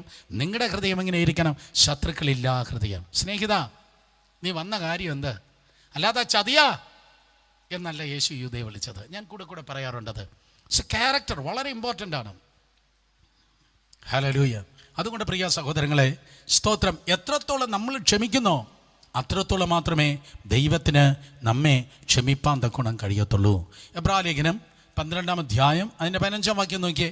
അവിടെയും അൺഫോർഗിവ്നെസ്സിനെയും ബിറ്റർനെസ്സിനെയും കുറിച്ച് വേദപുസ്തകം പറയുന്നു. അവിടെയും സ്തോത്രം, അതെ, ക്ഷമിക്കാകുകയും അതുപോലെ കയ്പുള്ള കാര്യങ്ങളെക്കുറിച്ച് വേദപുസ്തകം പറയുന്നു. എബ്രായർ 12:15 പറയുന്നു, വല്ലവരും ദൈവകൃപ വിട്ട് പിന്മാറുകയും വല്ല കയ്പിൻ്റെ വേര് മുളച്ച് കലക്കമുണ്ടാക്കി. അപ്പോൾ കയ്പിൻ്റെ വേര് മുളച്ച് കലക്കം ഉണ്ടാക്കുന്നവരുണ്ടല്ലോ, അവർ ദൈവകൃപ ഇല്ലാത്തവരാണ്, അവർ പിന്മാറ്റക്കാരാണ്. അടുത്തിരിക്കുന്നവർ നോക്കി ഒരിക്കൽ കൂടി ചോദിക്കുക, പിന്മാറ്റമാണോ മുന്നേറ്റമാണോ? ചോദിക്കുക, പിന്മാറ്റമാണോ മുന്നേറ്റമാണോ? എന്തോ പറഞ്ഞു? അപ്പോൾ പിന്മാറ്റക്കാരുടെ ലക്ഷണമാണ്, അവരാണ് കലക്കം ഉണ്ടാക്കുന്നത്. വീട്ടിനകത്താകട്ടെ പുറത്താകട്ടെ കലക്കം ഉണ്ടാക്കുന്നവർ പിന്മാറ്റക്കാരാണ്. എന്തുകൊണ്ട് കലക്കം ഉണ്ടാക്കുന്നു? തിരുവചനം പറയുന്നു, കയ്പുള്ളത് കൊണ്ട്. അനേക പാസ്റ്റേഴ്സിന് കയ്പാണ്, അതുകൊണ്ട് അവരുടെ കറി രുചിയില്ലാത്തത്. ഞാൻ പറഞ്ഞിട്ടുണ്ട്, നോർത്ത് ഇന്ത്യയിൽ 2004 ഏപ്രിൽ മാസത്തിൽ നിത്യതയിൽ വിശ്രമിക്കുന്ന ഡോക്ടർ തോമസ് മാത്യു അവരുടെ ഭാര്യ മേരി ആൻറ്റിയും ഒരു 10-25 ബൈബിൾ സ്കൂൾ സ്റ്റുഡൻസുമായി ഞങ്ങളിങ്ങനെ നോർത്ത് ഇന്ത്യൻ വില്ലേജ് മിനിസ്ട്രിക്ക് വേണ്ടി കടന്നുപോയി. സൗത്ത് ഗുജറാത്ത്, നോർത്ത് മഹാരാഷ്ട്ര, മധ്യപ്രദേശ്, അതുപോലെ പഞ്ചാബ്, ഈ 4 സംസ്ഥാനങ്ങൾ, ഡൽഹി, ഈ 5 സ്ഥലങ്ങളിൽ ഞങ്ങളിങ്ങനെ വില്ലേജസിലേക്ക് കയറി ഇറങ്ങി നടക്കുകയാണ്. ഭയങ്കര പെർസിക്യൂഷൻ നടക്കുന്ന സമയമാണ്, ഭയങ്കര പ്രശ്നം നടക്കുക. 100 കണക്കിന് ചർച്ചസ് പൊളിച്ചിട്ടിരിക്കുന്നത് ഞങ്ങൾ കണ്ടു. നല്ല നല്ല പാസ്റ്റേഴ്സ് ജയിലിൽ കിടക്കുന്നത് ഞങ്ങൾ കണ്ടു. അവരെയൊക്കെ ജയിലിൽ പോയി ഞങ്ങൾ സന്ദർശിച്ച് 2 ആഴ്ച സ്തോത്രം ഇങ്ങനെ സന്ദർശിക്കുക. ഏപ്രിൽ മാസത്തിൽ നല്ല ചൂടാണ്, ഏപ്രിൽ മാസം. ആ ഏപ്രിൽ മാസത്തിൽ സ്തോത്രം ഇങ്ങനെ വില്ലേജായി സന്ദർശിക്കുകയാണ്. ഒരു ലോങ് സ്റ്റോറി എനിക്ക് പറയാനുണ്ട്. അത് ആ ട്രിപ്പിൽ നടന്ന കാര്യങ്ങൾ പറയണമെങ്കിൽ ആൾമോസ്റ്റ് ഒരു 1-1.5 മണിക്കൂർ വേണ്ടി വരും. പക്ഷേ ഒരു സ്ഥലത്ത് വെച്ചുണ്ടായ അനുഭവം, ഒരു പുതിയ മിഷണറി സ്തോത്രം അവിടെ ഉണ്ടായിരുന്നു, ഒരു മലയാളി തന്നെ, ഒരു പുതിയ മിഷണറി. അവൻ ഞങ്ങൾ വരുന്നു എന്നറിഞ്ഞപ്പോൾ എൻ്റെ അടുത്ത് പറഞ്ഞു, ഞാൻ നിങ്ങൾക്ക് വേണ്ടി ഫുഡ് ഒരുക്കാം, ഓക്കെ, സോ അങ്ങനെ അവന് നമുക്ക് വേണ്ടി ഫുഡ് ഒരുക്കി. പക്ഷേ അവൻ നമുക്ക് വേണ്ടി ഫുഡ് ഒരുക്കിയപ്പോൾ എന്നാൽ അവന് കുറച്ച് ചിക്കൻ കറി ഉണ്ടാക്കി. 39 രാജ്യങ്ങളിൽ നിന്ന് ഞാൻ ഈ ഉള്ളവൻ ചിക്കൻ കറി കഴിച്ചിട്ടുണ്ട്. പക്ഷേ ആ നോർത്ത് ഇന്ത്യൻ വില്ലേജിലെ മിഷണറിയുടെ ചിക്കൻ കറി അതിൻ്റെ രുചി ഇപ്പോഴും വായിൽ നിന്ന് പോയിട്ടില്ല. കാര്യം എന്താണെന്നറിയോ? കോഴിക്കകത്ത് ഒരു കയ്പുണ്ടല്ലേ? കോഴിക്കകത്ത് എന്തുകൊണ്ട്? അയ്യോ, നിങ്ങളെ കാര്യമല്ല പറഞ്ഞ, സ്തോത്രം പറ. കോഴിക്കകത്ത് എന്തുകൊണ്ട്? കയ്പുണ്ട്. ഈ പുതിയ മിഷണറി ഇതിനകത്തിരുന്ന കയ്പെടുത്ത് കളയാൻ മറന്നുപോയി. കയ്പ് കലങ്ങി കറി ചീത്തയായി. കയ്പ് കലങ്ങിയാൽ കറി ചീത്തയാകും. കയ്പ് കലങ്ങിയാൽ കറി ചീത്തയാകും.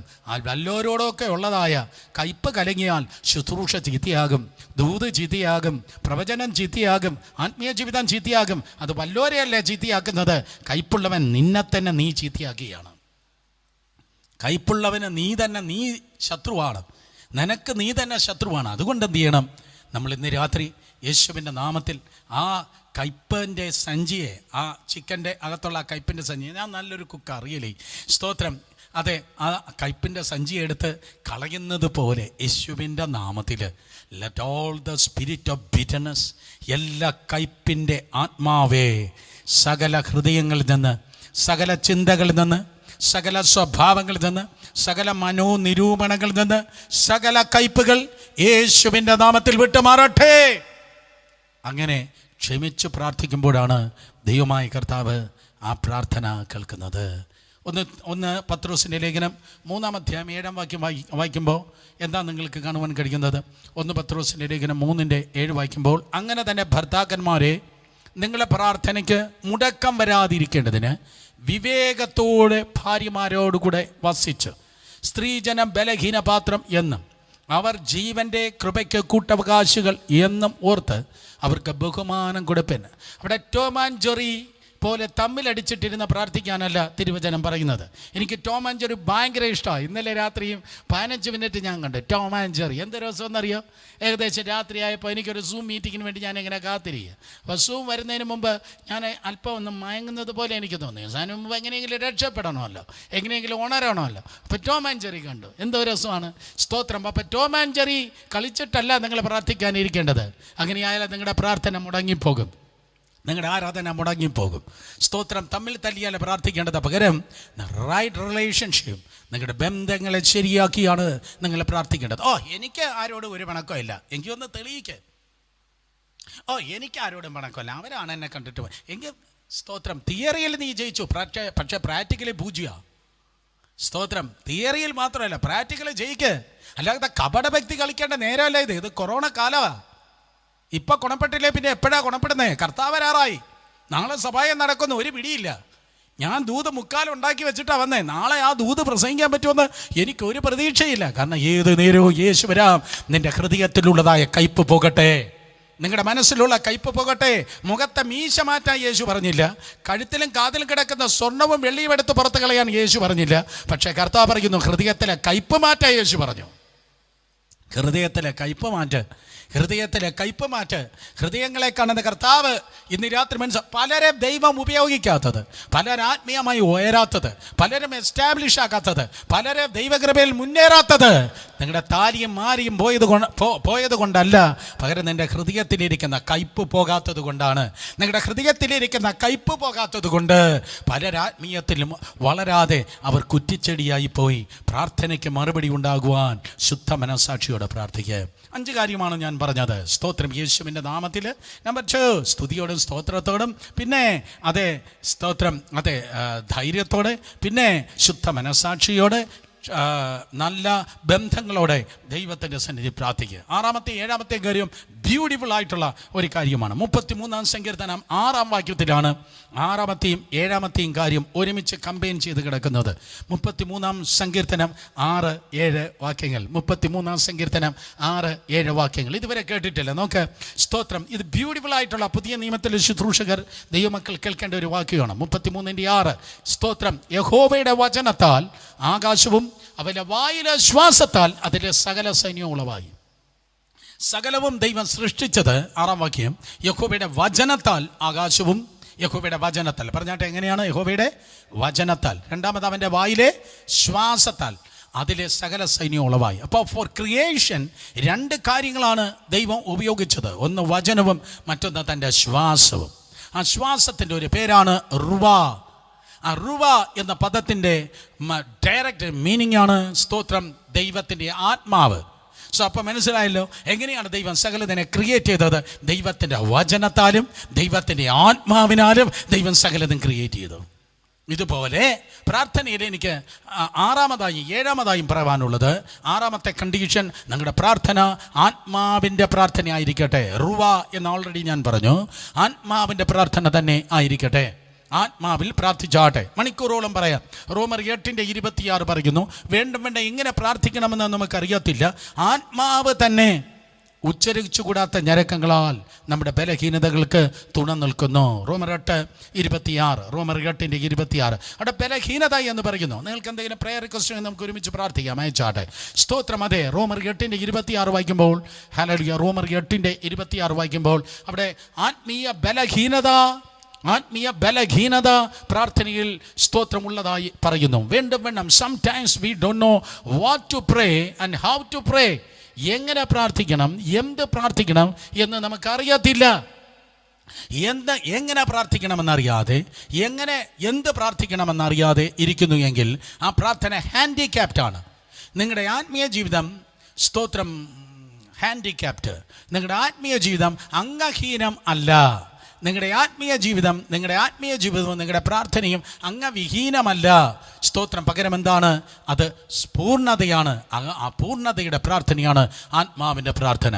സോ ആത്മാവിൽ പ്രാർത്ഥിപ്പാൻ ദൈവമായ കർത്താവ് നമുക്ക് പരിശുദ്ധ ആത്മാവിനെ തന്നിരിക്കുന്നു. സോ പരിശുദ്ധാത്മാവിൽ നമ്മൾ പ്രാർത്ഥിക്കുമ്പോൾ, അന്യഭാഷയിൽ പ്രാർത്ഥിക്കുന്നു. 1 കൊരിന്ത്യർ ലേഖനം 14-ാം അധ്യായം 13-14 വാക്യത്തിൽ 2 തരത്തിൽ പൗലോസ് തൻ്റെ പ്രാർത്ഥനയെക്കുറിച്ച് പറയുകയാണ്. സ്തോത്രം. 1 കൊരിന്ത്യർ 14-15 വായിക്കുമ്പോൾ, സ്തോത്രം, അതെ, ഞാൻ അന്യഭാഷയിൽ പ്രാർത്ഥിക്കുന്നു എങ്കിൽ എൻ്റെ ആത്മാവ് പ്രാർത്ഥിക്കുന്നു, എൻ്റെ ബുദ്ധിയോ അബലമായിരിക്കുന്നു. 15-ാം വാക്യം, ആകയാലെന്ത്, ഞാൻ ആത്മാവ് കൊണ്ട് പ്രാർത്ഥിക്കും, ഞാൻ ബുദ്ധി കൊണ്ട് പ്രാർത്ഥിക്കും. ഞാൻ ആത്മാവ് കൊണ്ട് പാടും, ബുദ്ധി കൊണ്ട് പാടും. സോ ആത്മാവിൽ ഒരുവന് പ്രാർത്ഥിക്കുമ്പോൾ അവൻ അന്യഭാഷയിലാണ് പ്രാർത്ഥിക്കുന്നത്. അതുകൊണ്ട് ദൈവകൃപയാൽ സ്തോത്രം, അംഗവൈകല്യമില്ലാത്ത പ്രാർത്ഥന, പൂർണ്ണമായ പ്രാർത്ഥന എന്ന് പറയുന്നത് അത് ആത്മാവിൻ്റെ പ്രാർത്ഥനയാണ്. ആത്മാവിൻ്റെ പ്രാർത്ഥന എന്ന് പറയുന്നത് സ്തോത്രം, അത് അന്യഭാഷയുടെ പ്രാർത്ഥന ആണ്. ഉത്തമഗീതത്തിൽ ഇങ്ങനെ ഒരു വാക്യമുണ്ട്. ഉത്തമഗീതത്തിൽ ഇങ്ങനെ എഴുതിയിട്ടുണ്ട്. സ്തോത്രം, ഞാൻ ഉറങ്ങിയിരിക്കുന്നു. 5-ാം അധ്യായം 2-ാം വാക്യം. ഇതാ സ്തോത്രം, കർത്താവിൻ്റെ മണവാട്ടി പറയുകയാണ്. ഉത്തമഗീതം 5:2 വായിക്കുന്നു, ഞാൻ ഉറങ്ങുന്നു എങ്കിലും എൻ്റെ ഹൃദയം ഉണർന്നിരിക്കുന്നു. നോക്ക്, ഞാൻ ഉറങ്ങുന്നു, ശരീരപ്രകാരം നിങ്ങൾ ഉറങ്ങുന്നെങ്കിലും നിങ്ങളുടെ ഹൃദയം എന്ത് ചെയ്യുന്നു? ഉണർന്നിരിക്കുന്നു. എത്രയോ ശക്തന്മാരായ ദൈവദാസന്മാരുടെ പ്രാർത്ഥനയാണ്. ഞാൻ ഉറങ്ങും, അവരുടെ അനുഭവമാണ്. ഞാൻ ഒരിക്കലും ഇവിടെ പറയട്ടെ, ഇത് വളരെ പവർഫുള്ള്, എന്നെ വളരെ അനുഗ്രഹിക്കുകയുണ്ടായത്. സ്തോത്രം. എത്രയോ ശക്തന്മാരായ ദൈവദാസിമാരുടെ അനുഭവമാണിത്. അവർ പറയുന്നു, ഞാൻ ഉറങ്ങുമ്പോൾ കുറുക്കം വലിക്കുന്നു എന്നല്ല അവർ പറയുന്നത്. ഒരിക്കൽ കൂടെ, ഞാൻ ഉറങ്ങുമ്പോൾ മറ്റെന്തെങ്കിലും ശബ്ദമിടുന്നു, കൊട്ടുവായിടുന്നു എന്നല്ല അവർ പറയുന്നത്. ഞാൻ ഉറങ്ങുന്നു എങ്കിലും, എൻ്റെ പുറത്തെ മനുഷ്യൻ ഉറങ്ങുന്നു എങ്കിലും എൻ്റെ ആത്മാവിന് ഉറക്കമില്ല. ആത്മാവ് ഉണർന്നിരിക്കുന്നു. ഉറക്കത്തിൽ പോലും ഇടയ്ക്കിടയ്ക്ക് ആത്മാവിൽ പ്രാർത്ഥിക്കുന്നവർ. Glory, supernatural experience. അല്ലാതെ തമ്പേറിൻ്റെ താളം കേൾക്കണം എനിക്ക് അന്യഭാഷ പറയണമെങ്കിൽ, മറ്റേ വർഷിപ്പ് ലീഡറിൻ്റെ വർഷിപ്പ് ലീഡിങ് ഉണ്ടാകണം, എന്നാലേ എനിക്ക് അന്യഭാഷ വരത്തുള്ളൂ. അല്ലെങ്കിൽ ആ പാസ്റ്ററെ കാണണം, അല്ലെങ്കിൽ എല്ലാവരും ഓളവും താളവും ഹൊയ്യാര ഹൊയ് എന്ന് ആർപ്പും ആരവാരവും വേണം, എന്നാലേ എനിക്ക് തുള്ളാൻ പറ്റത്തുള്ളൂ, ശബ്ദമിടാൻ പറ്റത്തുള്ളൂ. Something wrong with you. നിങ്ങൾക്ക് എന്തോ കുഴപ്പമുണ്ട്. അതല്ല പരിശുദ്ധാത്മാവിൻ്റെ നിറവെന്ന് പറയുന്നത്. നിങ്ങളുടെ പുറത്തെ മനുഷ്യൻ ഉറങ്ങിയാലും നിങ്ങളുടെ അകത്തെ മനുഷ്യൻ ഉറങ്ങുന്നില്ല. ഇസ്രായേലിൻ്റെ പരിപാലകൻ മയങ്ങുന്നില്ല, ഉറങ്ങുന്നില്ല. അതുകൊണ്ട് നിങ്ങൾ ഉറങ്ങുമ്പോഴും നിങ്ങളുടെ ഹൃദയം ഉണർന്നിരിക്കുന്നു. ആത്മാവിൽ പ്രാർത്ഥിച്ചാട്ടെ. ആത്മാവിൽ പ്രാർത്ഥിക്കുമ്പോൾ സ്തോത്രം. 1 കൊരിന്ത്യർ 14:2 പറയുകയാണ്, ആത്മാവിൽ പ്രാർത്ഥിക്കുമ്പോൾ ഞാൻ അന്യഭാഷയിൽ പ്രാർത്ഥിക്കുന്നു, അതാരും മനസ്സിലാക്കുന്നില്ല. 1 കൊരിന്ത്യർ 14:2 പൗലോസ് പറയുകയാണ്, അന്യഭാഷയിൽ സംസാരിക്കുന്നവൻ മനുഷ്യനോടല്ല ദൈവത്തോടത്രേ സംസാരിക്കുന്നത്, ആരും തിരിച്ചറിയുന്നില്ല. അന്യഭാഷയിൽ സംസാരിക്കുന്നവൻ മനുഷ്യനോടല്ല ദൈവത്തോടത്രേ സംസാരിക്കുന്നത്, ആരും തിരിച്ചറിയുന്നില്ല. കഴിഞ്ഞ ദിവസം രണ്ടാം ലോക മഹായുദ്ധത്തിൽ പങ്കെടുത്തതായ ഒരു അമേരിക്കൻ സോൾജറുടെ ഒരു ടെസ്റ്റ് മണി കേൾക്കുകയായിരുന്നു. വർഷങ്ങൾക്ക് മുമ്പ് എടുത്ത ഒരു ഡോക്യുമെൻ്ററിയാണ്. അദ്ദേഹം വന്ന് ഒരു 60s ഒക്കെ വയസ്സായിരുന്നു, ഒരു 60കളുടെ പ്രായമായിരിക്കും അദ്ദേഹം. 65, 66, 67 വയസ്സ് പ്രായം ഉണ്ടായിരിക്കും. വർഷങ്ങൾക്ക് മുമ്പ് എടുത്തതാണ്. ഒരു പക്ഷേ ഇന്ന് അദ്ദേഹം ജീവനോട് പോലും ഉണ്ടാകാൻ സാധ്യതയില്ല. ഒരു 20 വർഷം മുമ്പ് എടുത്ത ഒരു ഡോക്യുമെൻ്ററിയാണ്. അദ്ദേഹം പറയുന്നു, സ്തോത്രം, ഞങ്ങൾ ജർമ്മനിയിൽ നാസി പട്ടാളത്തെ കീഴടക്കിയ ഏറ്റവും പ്രധാനപ്പെട്ട കാര്യങ്ങളിലൊന്ന് ഞങ്ങളുടെ ഭാഷ അവർക്ക് മനസ്സിലായില്ല, പക്ഷേ അവരുടെ കോഡ് ലാംഗ്വേജ് ഞങ്ങൾക്ക് മനസ്സിലായി. നാസി പട്ടാളത്തിൻ്റെ കോഡ് ലാംഗ്വേജാണ് ഞങ്ങൾ പിടിച്ചെടുത്തു. അവരെവിടെയാണ് കോൺസെൻട്രേറ്റ് ചെയ്യുന്നത്, എങ്ങനെയാണ് നിൽക്കുന്നത്, അവിടെ എത്ര ടാങ്കറുകളാണുള്ളത്, അവിടെ എത്ര സോൾജേഴ്സാണ് അവർ വിന്യസിച്ചിരിക്കുന്നത് എന്ന് ഞങ്ങൾക്ക് മനസ്സിലായി. ശത്രുവിൻ്റെ ഭാഷ മനസ്സിലായപ്പോൾ അവരെ എളുപ്പം തോൽപ്പിക്കാൻ കഴിഞ്ഞു. എന്നാൽ യേശുവിൻ്റെ നാമത്തിൽ വാഴ്ചകൾക്ക്, അധികാരങ്ങൾക്ക്, ഈ അന്ധകാരത്തിൻ്റെ ലോകാധിപതികൾക്ക്, സ്വലോകങ്ങളെ ദുഷ്ടാത്മ സൈന്യത്തിന്, മന്ത്രവാദികൾക്ക്, തന്ത്രശാലികൾക്ക് എന്നെ തോൽപ്പിക്കാൻ കഴിയത്തില്ല, നിങ്ങളെ തോൽപ്പിക്കാൻ കഴിയത്തില്ല. കാരണം ഒരു ജയത്തിൻ്റെ ലാംഗ്വേജ് ദൈവം നമ്മുടെ നാവിൽ തന്നിരിക്കുന്നു. അതിൻ്റെ ഉടമസ്ഥന് മാത്രമേ അത് മനസ്സിലാകത്തുള്ളൂ, ദൈവത്തിന് മാത്രമേ ഈ ഭാഷ മനസ്സിലാകത്തുള്ളൂ.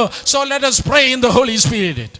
അതുകൊണ്ട് പരിശുദ്ധാത്മാവിൽ പ്രാർത്ഥിച്ചാടെ. പരിശുദ്ധാത്മാവിൽ പ്രാർത്ഥിക്കുമ്പോൾ സ്തോത്രം, അത് ദൈവത്തിൻ്റെ കൃപയാൽ അത് ജയത്തിൻ്റെ പ്രാർത്ഥന ആയിത്തീരുന്നു. അതുകൊണ്ട് കണ്ടീഷൻ ഇതാണ്, ആത്മാവിൽ പ്രാർത്ഥിച്ചാട്ടെ. റുവ 33-ാം സങ്കീർത്തനം 6-ാം വാക്യത്തിൻ്റെ ഒരു ഭാഗം ദൈവത്തിൻ്റെ ആത്മാവിൽ പ്രാർത്ഥിച്ചാട്ടെ. അതുപോലെ മറ്റൊരു ഭാഗമാണ് സ്തോത്രം റുവ, ദൈവത്തിൻ്റെ ആത്മാവിനെ കുറിച്ച് പറയുന്ന പോലെ ദൈവത്തിൻ്റെ വചനപ്രകാരം പ്രാർത്ഥിക്കുന്നു. അല്ലേ? ദൈവത്തിൻ്റെ വചനപ്രകാരം പ്രാർത്ഥിക്കുന്നത് ഇറ്റ്സ് വളരെ ഇമ്പോർട്ടൻ്റ് ആണ്. ദൈവത്തിൻ്റെ വചനപ്രകാരം പ്രാർത്ഥിക്കുന്നത് ദൈവത്തിൻ്റെ ഹിതമാണ്. ദൈവത്തിൻ്റെ വചനം, ദൈവത്തിൻ്റെ വചനമാണ് ദൈവത്തിൻ്റെ ഹിതം. ഒരിക്കൽ കൂടെ, ദൈവത്തിൻ്റെ വചനമാണ് ദൈവത്തിൻ്റെ ഹിതം, ദൈവത്തിൻ്റെ ഹിതമാണ് ദൈവത്തിൻ്റെ വചനം. നമ്പർ 1. നമ്പർ 2, ദൈവത്തിൻ്റെ വാഗ്ദത്തമാണ് ദൈവത്തിൻ്റെ വചനം. ദൈവത്തിൻ്റെ വചനത്തിലില്ലാത്തത് വാഗ്ദത്തമാകത്തില്ല. ഒരിക്കൽ കൂടെ, ദൈവത്തിൻ്റെ വാഗ്ദത്തത്തിലില്ലാത്തത് ദൈവത്തിൻ്റെ വചനത്തിൽ കാണത്തില്ല, ദൈവത്തിൻ്റെ വചനത്തിലില്ലാത്തത് ദൈവം വാഗ്ദത്തമായി പറയത്തുമില്ല. പിന്നെ നിൻ്റെ ക്ലാസ്സിൽ ആ 3-ാമത്തെ ബെഞ്ചിൽ ആ സെൻറ്ററിലിരിക്കുന്ന ആ പെണ്ണിനെ പോയി നീ പ്രേമിക്ക്, 4 വർഷം കഴിഞ്ഞ് നിൻ്റെ അപ്പനോട് അടിയിട്ടാലും ഞാൻ നിനക്ക് കെട്ടിച്ചു തരും എന്ന് ദൈവം ഒരിക്കലും മോഹത്തിൻ്റെ ആലോചന പറയത്തില്ല. ദൈവം ഒരിക്കലും പ്രേമത്തിൻ്റെ ദൈവമല്ല, ദൈവം കാമത്തിൻ്റെ ദൈവമല്ല, ദൈവം വിശുദ്ധിയുടെ ദൈവമാണ്. അതുകൊണ്ട് വചനത്തിലുള്ളത് മാത്രമേ ദൈവം വാഗ്ദത്തമായി പറയത്തുള്ളൂ. ബ്യൂട്ടിഫുള്ള്. ദൈവം വചനത്തിലുള്ള സ്തോത്രം ഇല്ലാതെ വേറെ എന്തെങ്കിലും കുരുക്കൾ അകപ്പെട്ട് മറ്റെന്തെങ്കിലും പരിപാടി ഒപ്പിച്ച് വരുന്നെങ്കിൽ ഉടനെ മനസ്സിലാക്കണം, ഇത് തമ്പുരാൻ അറിയാ പരിപാടിയാണ്. തമ്പുരാൻ അറിയുന്നതാണെങ്കിൽ ദൈവത്തിൻ്റെ വചനത്തിലുള്ളതേ ദൈവത്തിൻ്റെ വാഗ്ദത്തത്തിൽ വെളിപ്പെടത്തുള്ളൂ. കാരണം ദൈവവും ദൈവത്തിൻ്റെ വചനവും തുല്യമാണ്. ദൈവമാണ് ദൈവത്തിൻ്റെ വചനം, വചനമാണ് ദൈവം, ദൈവമാണ് ദൈവത്തിൻ്റെ വചനം, വചനമാണ് വാഗ്ദത്തം, വചനമാണ് ദൈവം. സ്തോത്രം. അതുകൊണ്ട് സ്തോത്രം, അബദ്ധം പറ്റല്ല. അതുകൊണ്ട് നമ്മൾ എങ്ങനെയാണ് പ്രാർത്ഥിക്കേണ്ടത്? വചനപ്രകാരം പ്രാർത്ഥിക്കണം.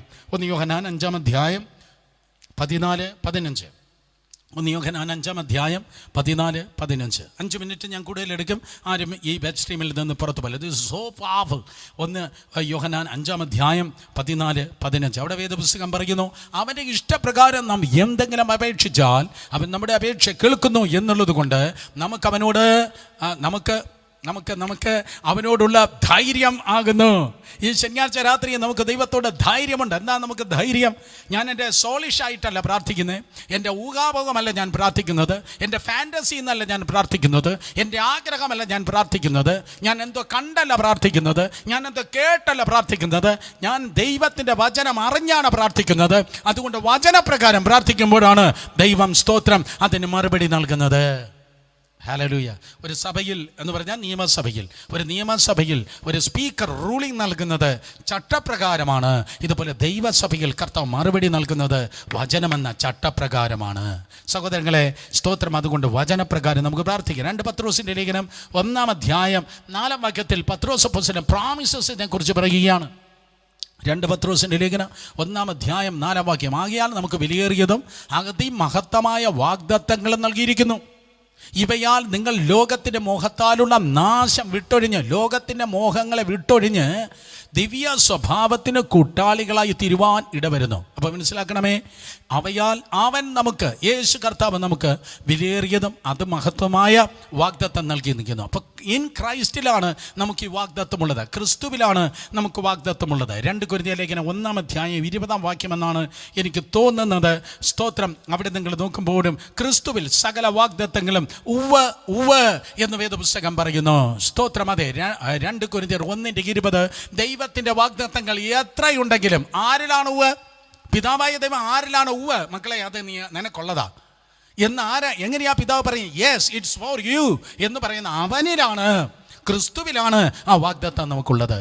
സ്തോത്രം. നേരം പോയി, അവസാനിപ്പിക്കട്ടെ. അതുകൊണ്ട് ക്രിസ്തുവിലാണ് വാഗ്ദത്തങ്ങൾ ലഭിക്കുന്നത്, ക്രിസ്തുവിലാണ് മറുപടി ലഭിക്കുന്നത്, ക്രിസ്തുവിലാണ് അത്ഭുതങ്ങൾ ലഭിക്കുന്നത്. ആ ക്രിസ്തുവാണ് ദൈവത്തിൻ്റെ വചനം.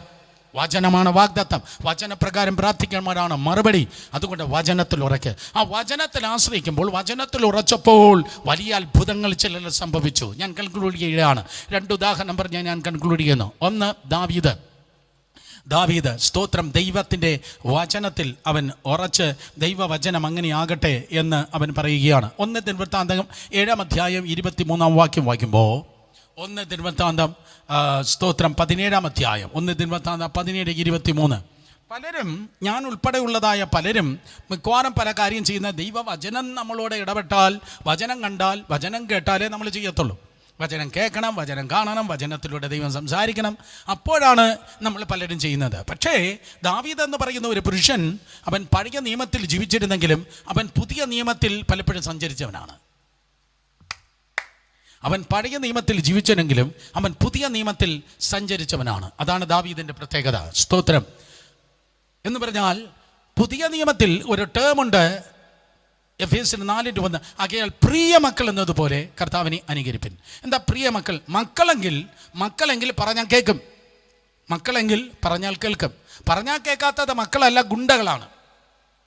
ആരും എന്നെ തുറച്ചു നോക്കി. സ്തോത്രം. മക്കളെങ്കിൽ പറഞ്ഞാൽ കേൾക്കും. പക്ഷെ പ്രിയ മക്കളുടെ പ്രത്യേകത എന്ന് പറഞ്ഞാൽ പറയണ്ട. അപ്പൻ്റെ ഇംഗിതം അനുസരിച്ച്, അമ്മയുടെ ഇംഗിതം, അമ്മയുടെ ആഗ്രഹം അനുസരിച്ച് മുൻകൂട്ടി ചെയ്യുന്നവരുടെ പേരാണ് പ്രിയ മക്കൾ. ആമേൻ. അപ്പൻ്റെ ആഗ്രഹം, അമ്മയുടെ ആഗ്രഹം ഇന്നതെന്ന് മനസ്സിലാക്കി മുൻകൂട്ടി പ്രവർത്തിക്കുന്നവരാണ്. അപ്പനും അമ്മയും പറയാതെ മുൻകൂട്ടി പ്രവർത്തിക്കുന്നവരുടെ പേരാണ് പ്രിയ മക്കൾ. ദാവീദ് അങ്ങനെ സ്തോത്രം മുൻകൂട്ടി ഒരു കാര്യം ചെയ്യുകയാണ്. ദൈവം പറഞ്ഞില്ല, ദൈവം തനിക്ക് സ്വപ്നത്തിലോ ദർശനത്തിലോ പറഞ്ഞില്ല, പ്രവാചകന്മാരും പറഞ്ഞില്ല. അന്നും ചുറ്റും ധാരാളം പ്രവാചകന്മാരുണ്ട്. സ്തോത്രം. പക്ഷേ 1 ദിനവൃത്താന്തം 17-23 വായിക്കുമ്പോൾ, ആകയാൽ യഹോവേ, ഇപ്പോൾ നീ അടിയനെയും അടിയൻ്റെയും ഗ്രഹത്തെയും കുറിച്ച് അരുളി ചെയ്ത വചനം എന്നേക്കും സ്ഥിരമാകട്ടെ. മക്കളെ, അതിന് മുമ്പിൽ നോക്കുമ്പോൾ അതിൻ്റെ 16-ാം വാക്യം 1 ദിനവൃത്താന്തം 17-ാം അധ്യായം 16-ാം വാക്യം വായിക്കുമ്പോൾ, ദാവീദിന് സ്തോത്രം, ആ 17-ാം അധ്യായം മുഴുവൻ നിങ്ങൾ വായിക്കുമ്പോൾ ഒരു പ്രത്യേക ആഗ്രഹം ദാവീദിന് തോന്നുകയാണ്. 1 ദിനവൃത്താന്തം 17 എല്ലാം വായിക്കാൻ എനിക്ക് നേരെയില്ല. ദാവീദിന് ഇങ്ങനെയാണ് ആഗ്രഹം തോന്നിയത്. ദാവീദ് ഇങ്ങനെ ചിന്തിച്ചു, ഞാനിതാ വലിയ കൊട്ടാരത്തിൽ പാർക്കുന്നു, ദൈവത്തിൻ്റെ പെട്ടകം, സ്തോത്രം, അതെ, ദൈവത്തിൻ്റെ പെട്ടകം ഇതാ വെളിം പ്രദേശത്ത് ഇരിക്കുകയാണ്. അന്ന് ദാവീദിൻ്റെ കൂടാരം എന്ന് പറയുന്ന ആ സ്ഥലത്ത് ഇരിക്കുകയാണ്. അപ്പോൾ ദാവീദ് ഇങ്ങനെ പറഞ്ഞു, ഞാനിതാ കൊട്ടാരത്തിൽ പാർക്കുന്നു, ഞാനിതാ വലിയ കൊട്ടാരത്തിൽ പാർക്കുന്നു, പക്ഷേ ദൈവത്തിൻ്റെ പെട്ടകം ഇങ്ങനെയല്ല ഇരിക്കുന്നത്. ദൈവത്തിൻ്റെ പെട്ടകം ദേവദാരു കൊണ്ടുള്ള അരമനയിൽ വസിക്കുന്നു. അതുകൊണ്ട് നമുക്കൊരു കാര്യം ചെയ്യാം, എനിക്കൊരു ആഗ്രഹമുണ്ട്, ഞാൻ ദേവാലയം പണിയട്ടെ. ഈ ഒരു ഓപ്പൺ സ്പേസിൽ ദേവദാരു കൊണ്ടുള്ളതായ അരമനയിൽ ദൈവത്തിൻ്റെ സ്തോത്രം പെട്ടകം ഇരിക്കുന്നു. 17:1 ദാവീദ് അരമനയിൽ വസിക്കുന്നു,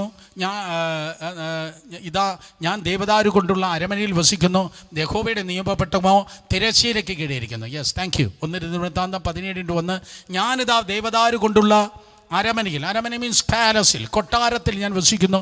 എന്നാൽ ദൈവത്തിൻ്റെ പെട്ടകം കർട്ടൻ, തിരശ്ശീല കൊണ്ട് ഉള്ളതായ തിരശ്ശീലയ്ക്കകത്തിരിക്കുന്നു. ദാവീദിന് നൊന്തു. മഞ്ഞും മഴയും ഒക്കെയുള്ള ആ തിരശ്ശീല, മഴ കൊള്ളത്തില്ലായിരിക്കാം, പക്ഷേ എങ്കിലും ഞാൻ വലിയ ദേവദാരു കൊണ്ടുള്ളതായ കൊട്ടാരത്തിൽ ഇരിക്കുകയും പെട്ടകം എങ്ങനെ ഇരിക്കുകയും ചെയ്തപ്പോൾ ദാവീദ് പറഞ്ഞു, സഭ ഇങ്ങനെ ഇരുന്നാൽ പറ്റത്തില്ലല്ലോ, ചർച്ചിന് എവിടെയെങ്കിലും എന്തെങ്കിലും വേണമല്ലോ എന്നാരൊക്കെയോ ചിന്തിക്കുന്ന പോലെ. നമുക്ക് നല്ല വീടുണ്ട്, നമുക്ക് നല്ല കാര്യമുണ്ട്, ചർച്ച ഇങ്ങനെ ഇരുന്നാൽ പറ്റത്തില്ലല്ലോ, ശുശ്രൂഷ ഇങ്ങനെ ഇരുന്നാൽ പറ്റത്തില്ലല്ലോ എന്ന പോലെ ദാവീദ് ഇങ്ങനെ പറഞ്ഞു, തിരശ്ശീല കൊണ്ടുള്ളതായ സ്തോത്രം ആ സ്ഥാനത്ത് ഇതാ പെട്ടകമിരിക്കുകയാണ്. അതുകൊണ്ട് ദൈവം പറഞ്ഞില്ല, പ്രവാചകനും പറഞ്ഞില്ല. നാഥാൻ പ്രവാചകൻ എന്ന സ്പിരിച്വൽ മെൻറ്ററോട്, തൻ്റെ ആത്മീയ നായകനോട് ദാവീദ് പറഞ്ഞു ഒരു കൊട്ടാരം പണിയാം. പക്ഷേ അന്ന് രാത്രി കർത്താവ് നാഥാൻ പ്രവാചകനോട് പറഞ്ഞത്, നീ ഒരു കാര്യം ചെയ്യണം, നീ ദാവീദിനോട് പറയണം, സ്തോത്രം, ഞാൻ അവനോട് പറഞ്ഞില്ല എനിക്ക് ആലയം പണിയാൻ, എൻ്റെ പെട്ടകം നല്ല സ്ഥലത്ത് ഇരിക്കാൻ എടുത്തു വയ്ക്കാൻ ഞാൻ അവനോട് പറഞ്ഞില്ല. പക്ഷെ പ്രിയ മക്കൾ പറയാതെ ചെയ്യുന്നത് പോലെ ഞാൻ അവനോട് പറയാതിരിക്കെ അവൻ എന്നെക്കുറിച്ച് ചിന്തിക്കുന്നത് കൊണ്ട് ഞാനേ അവനെക്കുറിച്ച് ചിന്തിക്കുക, പക്ഷെ അവൻ എന്നെക്കുറിച്ച് ചിന്തിക്കുമെന്ന് ഞാൻ വിചാരിച്ചില്ല. അവൻ എന്നെക്കുറിച്ച് ചിന്തിക്കുന്നത് കൊണ്ട് അവനോട് പറ, ഞാൻ അവനെ പണിയും, അവൻ്റെ ഗ്രഹത്തെ ഞാൻ പണിയും. അവൻ എനിക്കൊരാലയം ഞാൻ പറയാതെ പണിയുമെന്ന് പറഞ്ഞപ്പോൾ, ഞാൻ പറഞ്ഞിട്ടല്ല അവൻ പറയുന്നത്, വോളണ്ടിയറായി അവൻ എനിക്ക് വേണ്ടി, മനസ്സിലാകുന്നുണ്ടോ?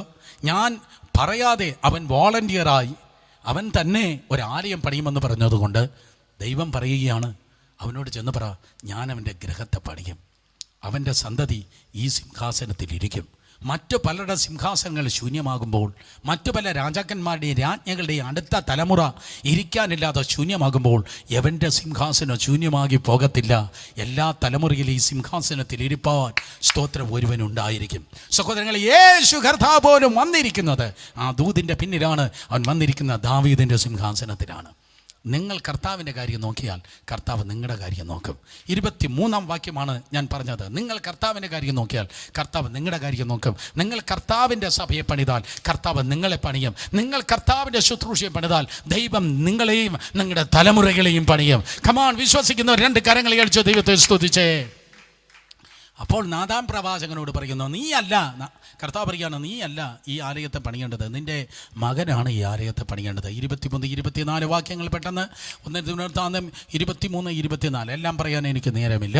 സ്തോത്രം. അതെ, കർത്താവ് 23-ാം വാക്യത്തിൽ ദാവീദ് ആ ആലയം, ആ വാഗ്ദത്തം ലഭിക്കുമ്പോൾ നിൻ്റെ സന്തതി ഈ സിംഹാസനത്തിൽ ഇരിക്കാതെ പോകത്തില്ല എന്ന് പറഞ്ഞപ്പോൾ ദാവീദ് ആ ദൂത് ഏറ്റെടുക്കുന്ന നോക്കുക, വചനം ഏറ്റെടുക്കുന്ന നോക്കുക, വചനം ഏറ്റെടുക്കുക. അടുത്തിരിക്കുന്നവർ നോക്കി പറ, വചനം ഏറ്റെടുക്കുകയാണ്. പ്രാർത്ഥനയാണ് വിഷയം. ആത്മാവിൽ പ്രാർത്ഥിക്കുന്നു, വചനം ഏറ്റെടുക്കുന്നു, വചനത്തിൽ പ്രാർത്ഥിക്കുന്നു, വചനത്തിൽ പ്രാർത്ഥിക്കുന്നു. അതാണ് 7-ാമത്തെ പോയിന്റ്, വചനത്തിൽ പ്രാർത്ഥിക്കുന്നു, അല്ലെങ്കിൽ വചനപ്രകാരം പ്രാർത്ഥിക്കുന്നു. ആ ആലോചന വന്നപ്പോൾ ദാവീദ് ആ വചനം ഏറ്റെടുക്കുന്നു നോക്ക്. ആകയാൽ യഹോവേ, ഇപ്പോൾ നീ അടിയനെയും അടിയൻ്റെ ഗ്രഹത്തെയും കുറിച്ച് അരുളി ചെയ്ത വചനം എന്നേക്കും സ്ഥിരമായിരിക്കട്ടെ.